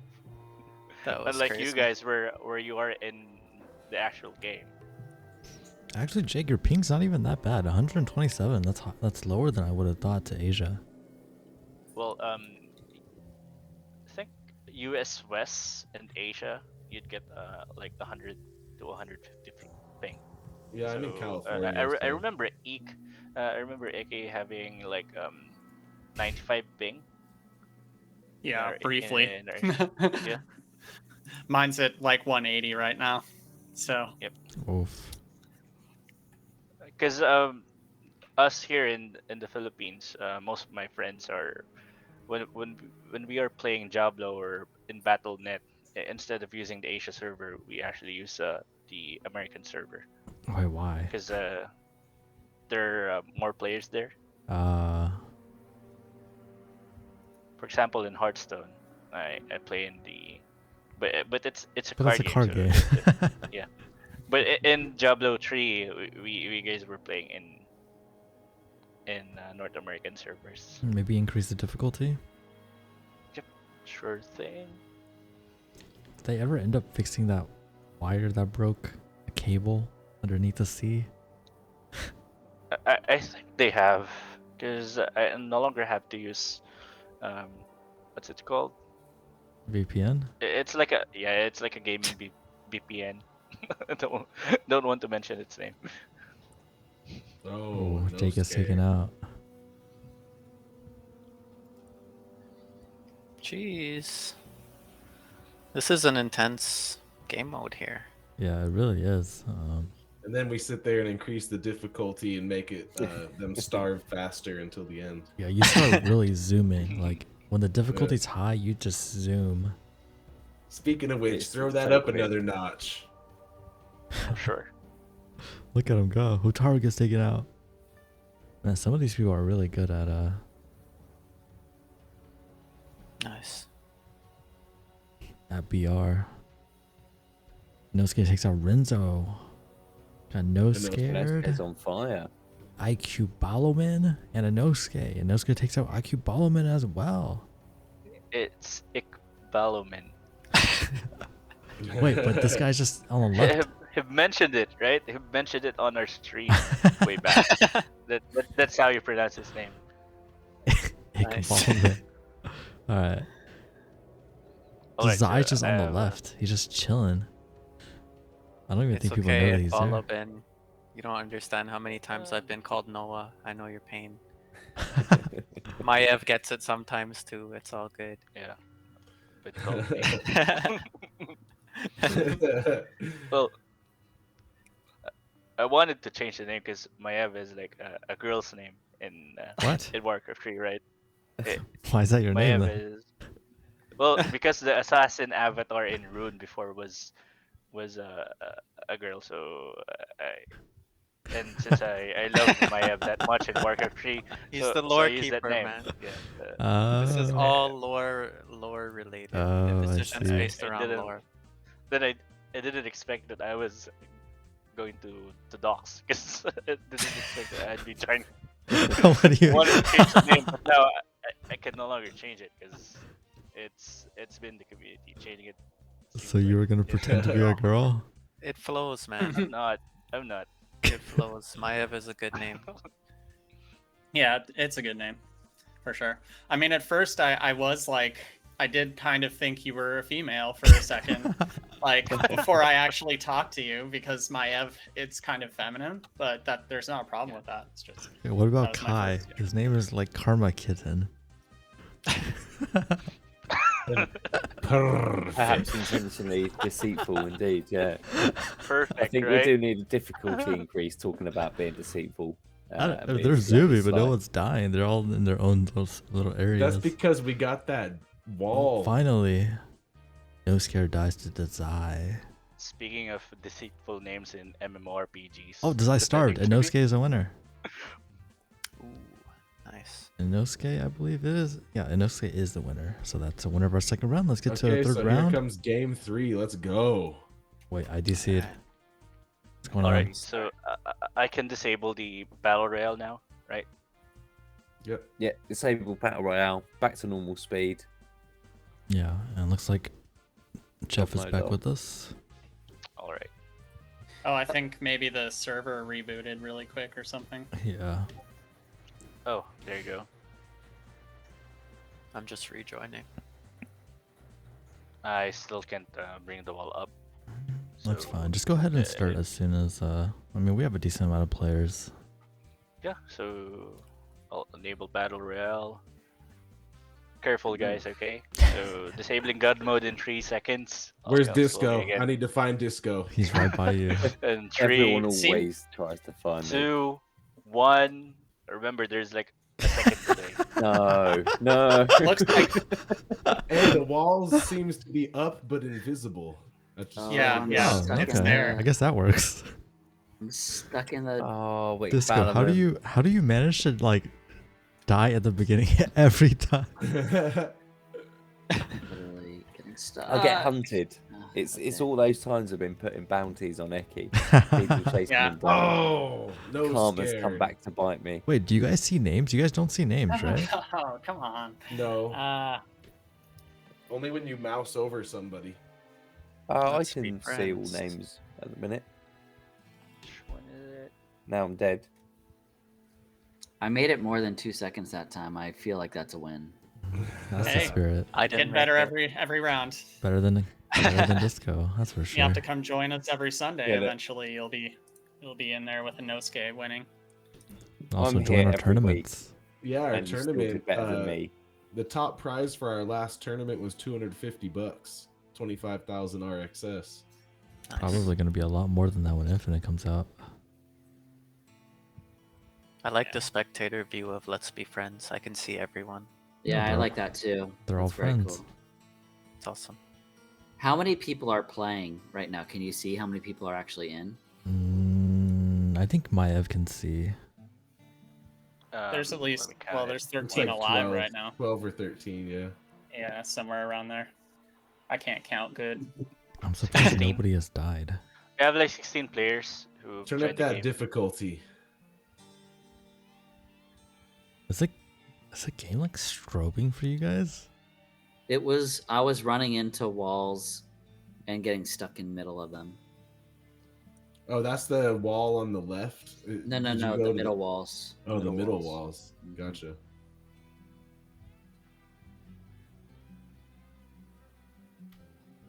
You know what? I guess this is a good time to announce anybody that has been with us the entire time. Next week we are gonna have an actual preview of the gameplay in Infinite. We're gonna be having I think a video of like an actual like 1v1 match, so you guys still get to see actual gameplay. And I believe Infinite is gonna be slated to release at the end of Q1, which is In March. early access. or Early access, I'm preview sorry, yeah, build- early preview access, build. yes.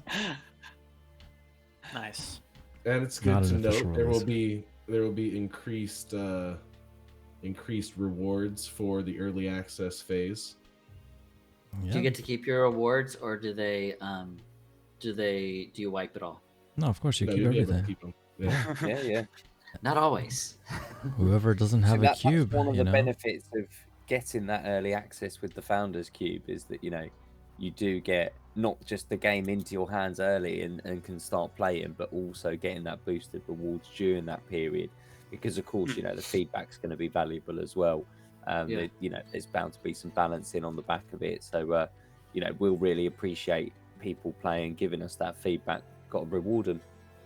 Yeah, anybody that That's great. does need a cube, I believe, some are still being sold in the marketplace, right? Yep. Nice. Turn that difficulty up again. Renzo, no Let's get scared, these Mr. players Buggies and dying. Desai. I remember the first days that Evo came out, and I was like playing it basically alone for a bit, but Yeah. still getting a good amount of Zod. I was like, yeah, this is awesome.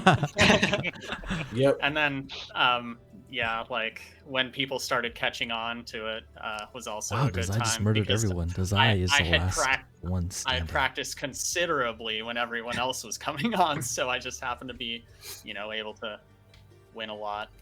So it was a very profitable time, even though I just dumped all of it into Guiding lights. Guiding Light. Okay, but be honest, when you're the only one in the game, were you pressing multiple directions or just one? You're going around and getting all the runes. Yeah, there Oh, was right, a the time that runes. getting the runes was like You're right. really worth it, you know. So, yeah, I was basically my challenge to myself was to get as many runes as possible, just flying around the map and picking them up as soon as I would do as the soon as I same could. thing. There was a Yeah. couple days I even played hooky from work because I knew no one would be on at like noon here. And I'd tell my customer, like, okay, I'm done, I gotta go, you know, and then I'd come home and just sit there for like 4 hours by myself. Awesome. Dude, yeah. The early days of Infinite, if you believed in this project, that was a time to play, because like free money. Wow, free money. Hey, we need a different game mode. This is friendly reverse. We need one where we're not shrinking when we get sprites. I think back then, Let's the best see. thing about it, because it was still so small scale, the community, you know, was just us, a handful of people playing. When you picked up the runes, not only was it a whole rune, but it actually landed in your wallet instantly. Oh yeah, Wow. yeah, that was So you'd be playing was and nuts. you'd get the notification through if you got Trust Wallet, like, you know, Wow. so and so sent you funds, so and so you just received one Zod, one rune, you just got this rune word. Yeah, so that was great. Obviously, it's not sustainable doing that at scale, sending out thousands and thousands of transactions Yeah. every single match. Yep. You can see why we moved to that claiming system. But yeah, back in the early days, it was always really exciting to get that. Is that just because of the I gas got fees? like 7 rune words when Binzi. Oh, really? Okay, guys, let's get this third match. Is this the fourth match, actually? Yeah, this is gonna be the last game. Fourth and final Last game. match. Let's get started. Alright. Can I go to bed soon? No, No sleep. we never said that. Okay. Enable Battle Royale. And then increase the difficulty once. And then disabling the God Party in 3 seconds. Uh-oh. Gonna Disco, count watch again. out. 3, I'm coming for you, Disco. Yeah, they all Two. are. I can see them crowding Bruh. around. 1. Maiev I exists feel in a like me different time saying space than saying the everyone countdown else. is going to be a meme someday. No! Disco's still alive. Oh, What's I'm going doing on? it. Dang, Disco beat me that Whoa, time. whoa, whoa. What if Disco wins a game? I Oh don't my think that's God. going to Never happen. mind. Bruno will check me out.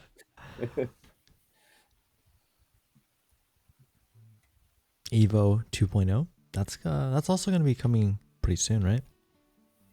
Oh yeah, Yeah. we've seen Andre Yeah. put some beautiful things into it. We've got a lot Oh yeah. coming up in the next little bit. Nice. Love the enthusiasm. Yeah, I'm pretty excited for that. Progress in Um, Evo. Hey, just One of wait the best until parts of. Sorry, Go go ahead. ahead. You go ahead. I was gonna say being part of the team has that nice advantage of seeing little tidbits of the new developments, and Mm-hmm. yeah, it was great seeing what Andre had on offer these past couple of weeks, and kind of what he and Binzi were alluding to coming soon to Infinite. Pretty stoked about it. Yeah, we can't wait for skills to be implemented in Infinite. That is just something. I mean, evolution actually. That's going to be something.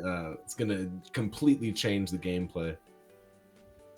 And you know the I'm more I excited just- for the new game modes. Yeah. Oh, go ahead.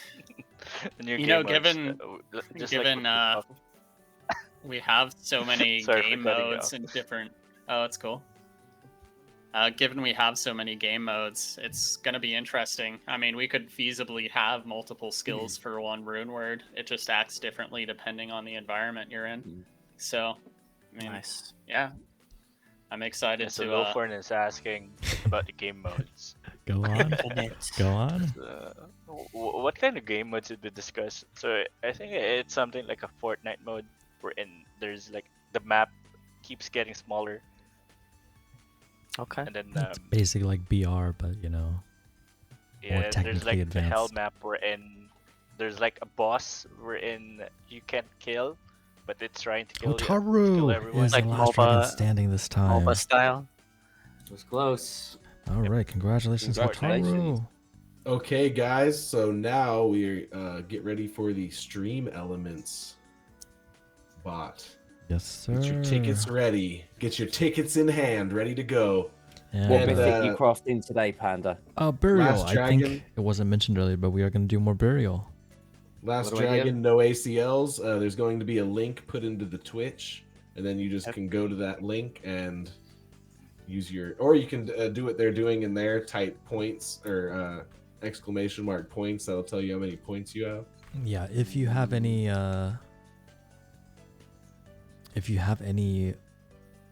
any tickets, if you've been on the stream before.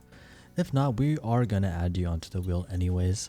We do appreciate you, taking the time and Oh, they stopping get a by with free us. rune word. Yeah, Nice. a free burial. 250 Twitch shards. What do I do? I have Yeah, like 130. 140. Give them the link, Panda. I use the link. I'm I working don't on like it. using I'm working on it. Yeah, I don't like using the commands personally. All right. All right. I like Let's to see what's go. going on. I think I Buddy's used trying all to- of mine last week.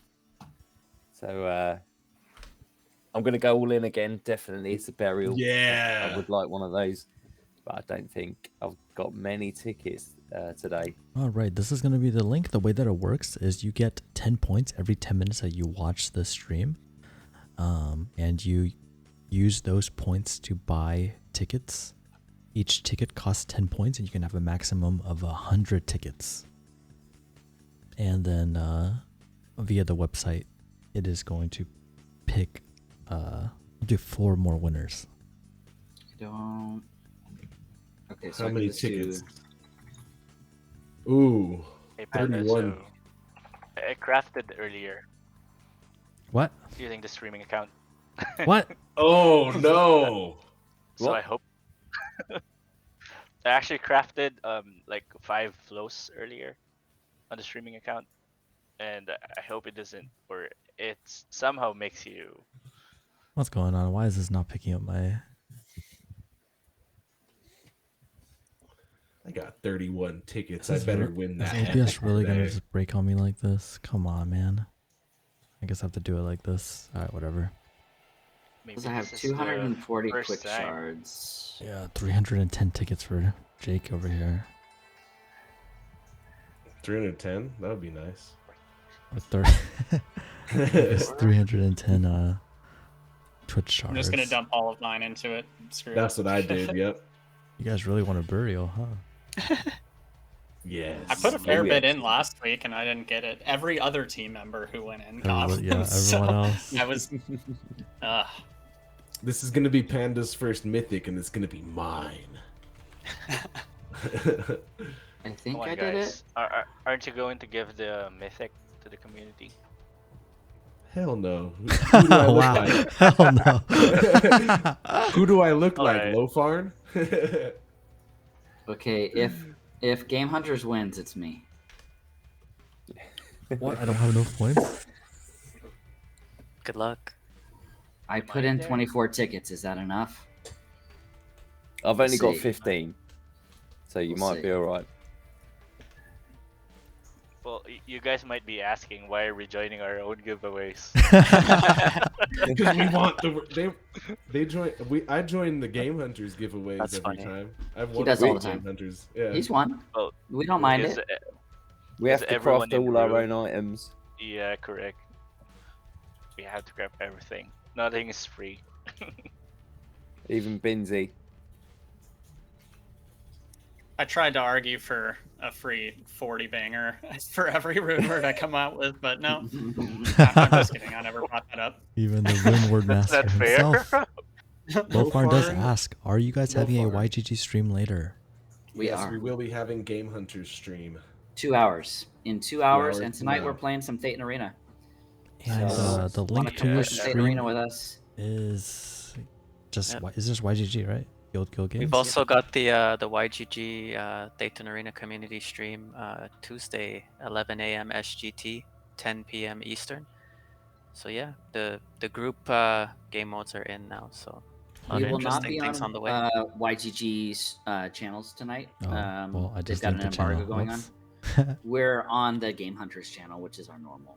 Shit, maybe after Infinite comes out, maybe me and Panda can host a Game Hunters stream one night of Infinite. That would be How awesome. do I delete my own comment on Twitch? Anytime you want, Nice. man. Yeah. Hold on, I've got it here. I'm trying to get there now for you.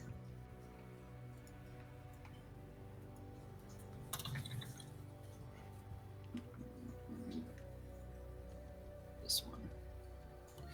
I don't know how to delete my own comment. I only know how to delete other people's comments. All right, I'm putting it into our private chat so that you can grab it. I'd love to take a moment to throw an update out there. Actually, just to shout Yeah. out the indie GG community that's out here right now. It was like 4 a.m. when the stream started for a lot of the Southeast Asian community. But just for the Rune folks that are here, come take a trip over to the indie GG community. We just had our badge mint 24 hours ago, and it's free to mint on Polygon. So yeah, come check us out, and tons of events going on and things to do. So yeah, you're all more than welcome to come on over. All right, going to be ending the giveaway in about 20 seconds, 15 seconds, I guess. I put up the Discord for IGG in the Twitch chat if anyone wants to go check that out. Thank you. So 2 hours we'll be streaming Thetan Arena, and NOACL will be there, Blackbeard, and I will be there. So All right, Double giveaway's header. closed. Let's go.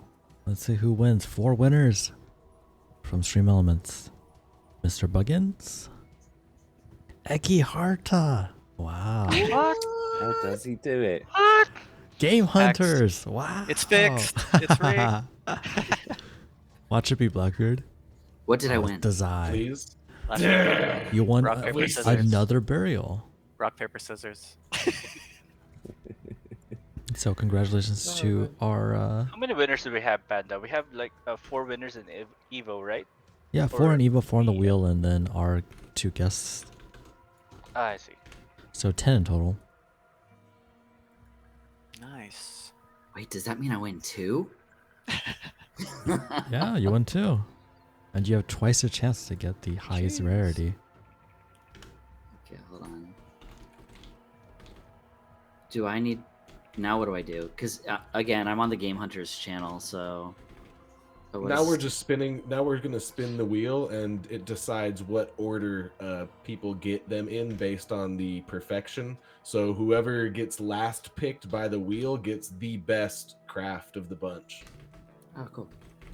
Very nice. Yep. Ascending order. So, yeah, here we I go. love the Wheel of Fun.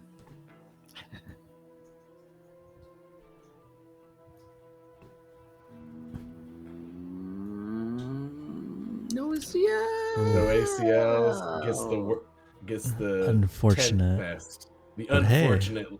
Yeah. If So you no don't, ACL gets the best or the worst? the worst. Worse. It gets. Well, we're going to be 10th best. crafting 40. So he's going to get the... what is it? We had 10 entrants, so 10th he's going to get the 10th 10th best. 10th best. Yeah. Okay. Let's go. And if you don't already have a rune word if you don't already have a weapon rune word, I mean, burial's pretty good. So even the 10th best out of 40 might be pretty good. I don't have Oh, that's so close. Oh, but it does land on a Inosuke. I actually can go- don't, so this will be my first one. Let's go. This will be my first Hey. one too. Let's go. Panda, you could go to the settings and turn down the amount of time the wheel takes if you'd like. Can you? That's okay. Yeah. This doesn't take that much time. Yeah. Okay, Benzi did say that I can craft 70. 70. No, So it's 70. you might get that Wow. mythic Panda. I'm not quite sure if we have 70. But Eki, if you have, I don't know if we have enough runes for 70, but I'll see. Eki is chosen with I'll the check for it. 7th. Rough. So you want to be the last man standing here? Yes. Just like the Battle Royale. I'm sorry, who was chosen before Eki? I think I missed that name. Wasn't it? Oh, I forget. Desire. Doesn't it show in the results? It There's should. like a results tab. Wow, you're so smart. Was it this guy? There you go. Yeah, you can Praise just your Taru. wisdom.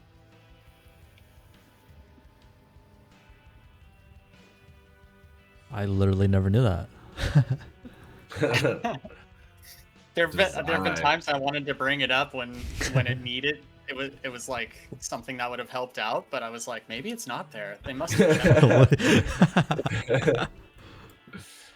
So did Dazai won Evo earlier? Yeah, he won Evo and he got on the Twitch shards. Mm-hmm. Look at that. Oh, Wow, Dragon's on there Buggins. twice. Yeah, Dragons has a good chance over here. Let's go. Yeah, I do. Yeah, dude. Oh, Okay. It's okay. It's okay. It's okay. I'm still Dragon top took Hey. 4. Fourth Still best. top 4. But it doesn't matter because I've got another one. that's the spirit. Got another entry. All right, our top Another. top 3: the new normal, Desire, and Last Dragon. Come on. who would be? Still in it, but we Oof. still get it no matter what, right? Yeah, Like we it's just still are gonna it's just get for something. perfection. You get the Unfortunately, you do third end up with and the fourth bronze. best. The third. It's okay. He wasn't I the don't have last any. dragon this time. I wasn't the last. Who is gonna be the winner? It looks like New Normal is taking home the number Nope. one prize. Oh, the new normal wins. The new normal wins. I was hoping to go back to the way things were. Oh. No, just Welcome to the future. It's going to be social credit system based on how well you Oh. listen to the commands. I always, Oh man. I always did terrible at those. Oh man. You know, when the Have you teacher would guys- sit there and say, "Listen to all the instructions before you do anything," and then take out a piece of paper and like fold it 20 different ways. And at the very end, it's like, "Don't touch the paper." I always lost Yeah. those. I always lost those. I saw a scary technology Microsoft has patented for basically a microchip that tracks your bodily activity and rewards you cryptocurrency based on it. Isn't Elon Musk working on something like that as well? I thought he was. All right, crafted 40. Not sure. I think there's And a then we're few. going to do 3 there's of a the few. 10s. You can already buy boxes to put into your car that you can then travel around with, and that'll generate and mine crypto. Same with Fitbit type devices. And it's all data It's a crazy mining. world. Exactly that. Yeah. Yeah, and then in the future they'll just be able to shut off your microchip if they don't like what you're saying, as you're Kill seeing you. how it's being done in Canada. You know. Way to go, NOACL. Screwed. You're screwed. We'll see what happens. All right, guys. I crafted 0% before. Am I going to get a mythic? No. I might get another 0%. I don't think you're ever gonna get a mythic Panda. What One day. happens with all these when you do this? Like, you're gonna, like, are you on like the Rune account so that when you? Yeah, we have a stream account that I use. We just send runes onto the stream account. It gets used for crafting, and then it goes back into the vault. the vault. So Nice. Yeah, and we'll most likely disenchant all the extras and put those runes in the vault. I'm not sure how that's gonna work though. But all we have right, a here we steady- go. We have a steady supply of giveaways. Here we go, guys. Drum roll. Oh, Oh, no mythic. So you All said rare. Unfortunate, but hey, burial. it's pretty good. 1% burn, 26% yield. That's a pretty good one. How many rares did you craft this time? Look I like more think than a row. It's 9. I think last time I got Oh, 9 or 10. I don't know. nice. It's pretty good. So everyone's getting a rare. Besides no ACLs, he's getting the magical. Oof. Oh. Oh. He can have my I'm happy rare. with it. It's fine. I'm Hey, happy. but hey, a magical might be better than some of the rares. You don't know. Yeah, that is very From true. what I was told at the beginning, it doesn't matter, the equipment. It matters on the skill of the player. So And he is Yeah, quite right. Exactly. That's right. Exactly. That is Burial that is is definitely still what gonna she be- said. It's skill in the game. I'm sure it will be magical. It's a good one.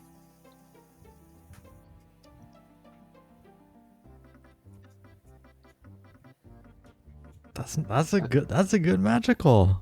Look at that. That's better than like half the rares. Jeez. All right, guys. So Well, if you are a thank you. winner, send your BSC address to Maiev on Twitch. Please send me a DM.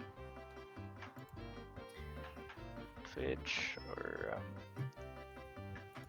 Yeah, either send it to him on Twitch or actually no, just send it to him on Twitch. Just use Send it Twitch. to him on It'd be the Twitch, simplest. Yeah. unless you've won an Evo, so I'll just send it to your wallet, the one where you've whichever you use in Evolution. I need to send it to you differently. Yep. I'm sending Okay. it to you. Well, Blackbeard, I'm sending it to you so you can send it on. Sounds good. I said today was going to be quite a long stream. It ended up being quite a long stream. 2 hours and 34 minutes.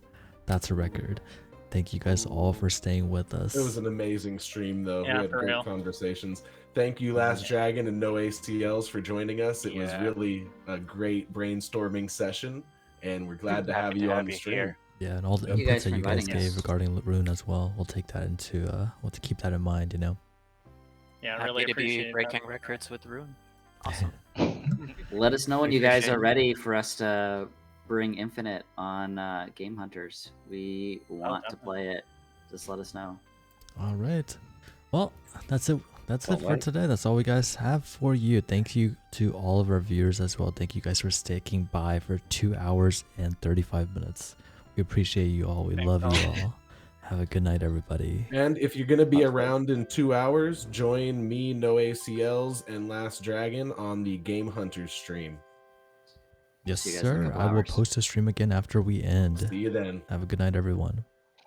Bye all. Take Later. it easy. Good night, Later. everyone.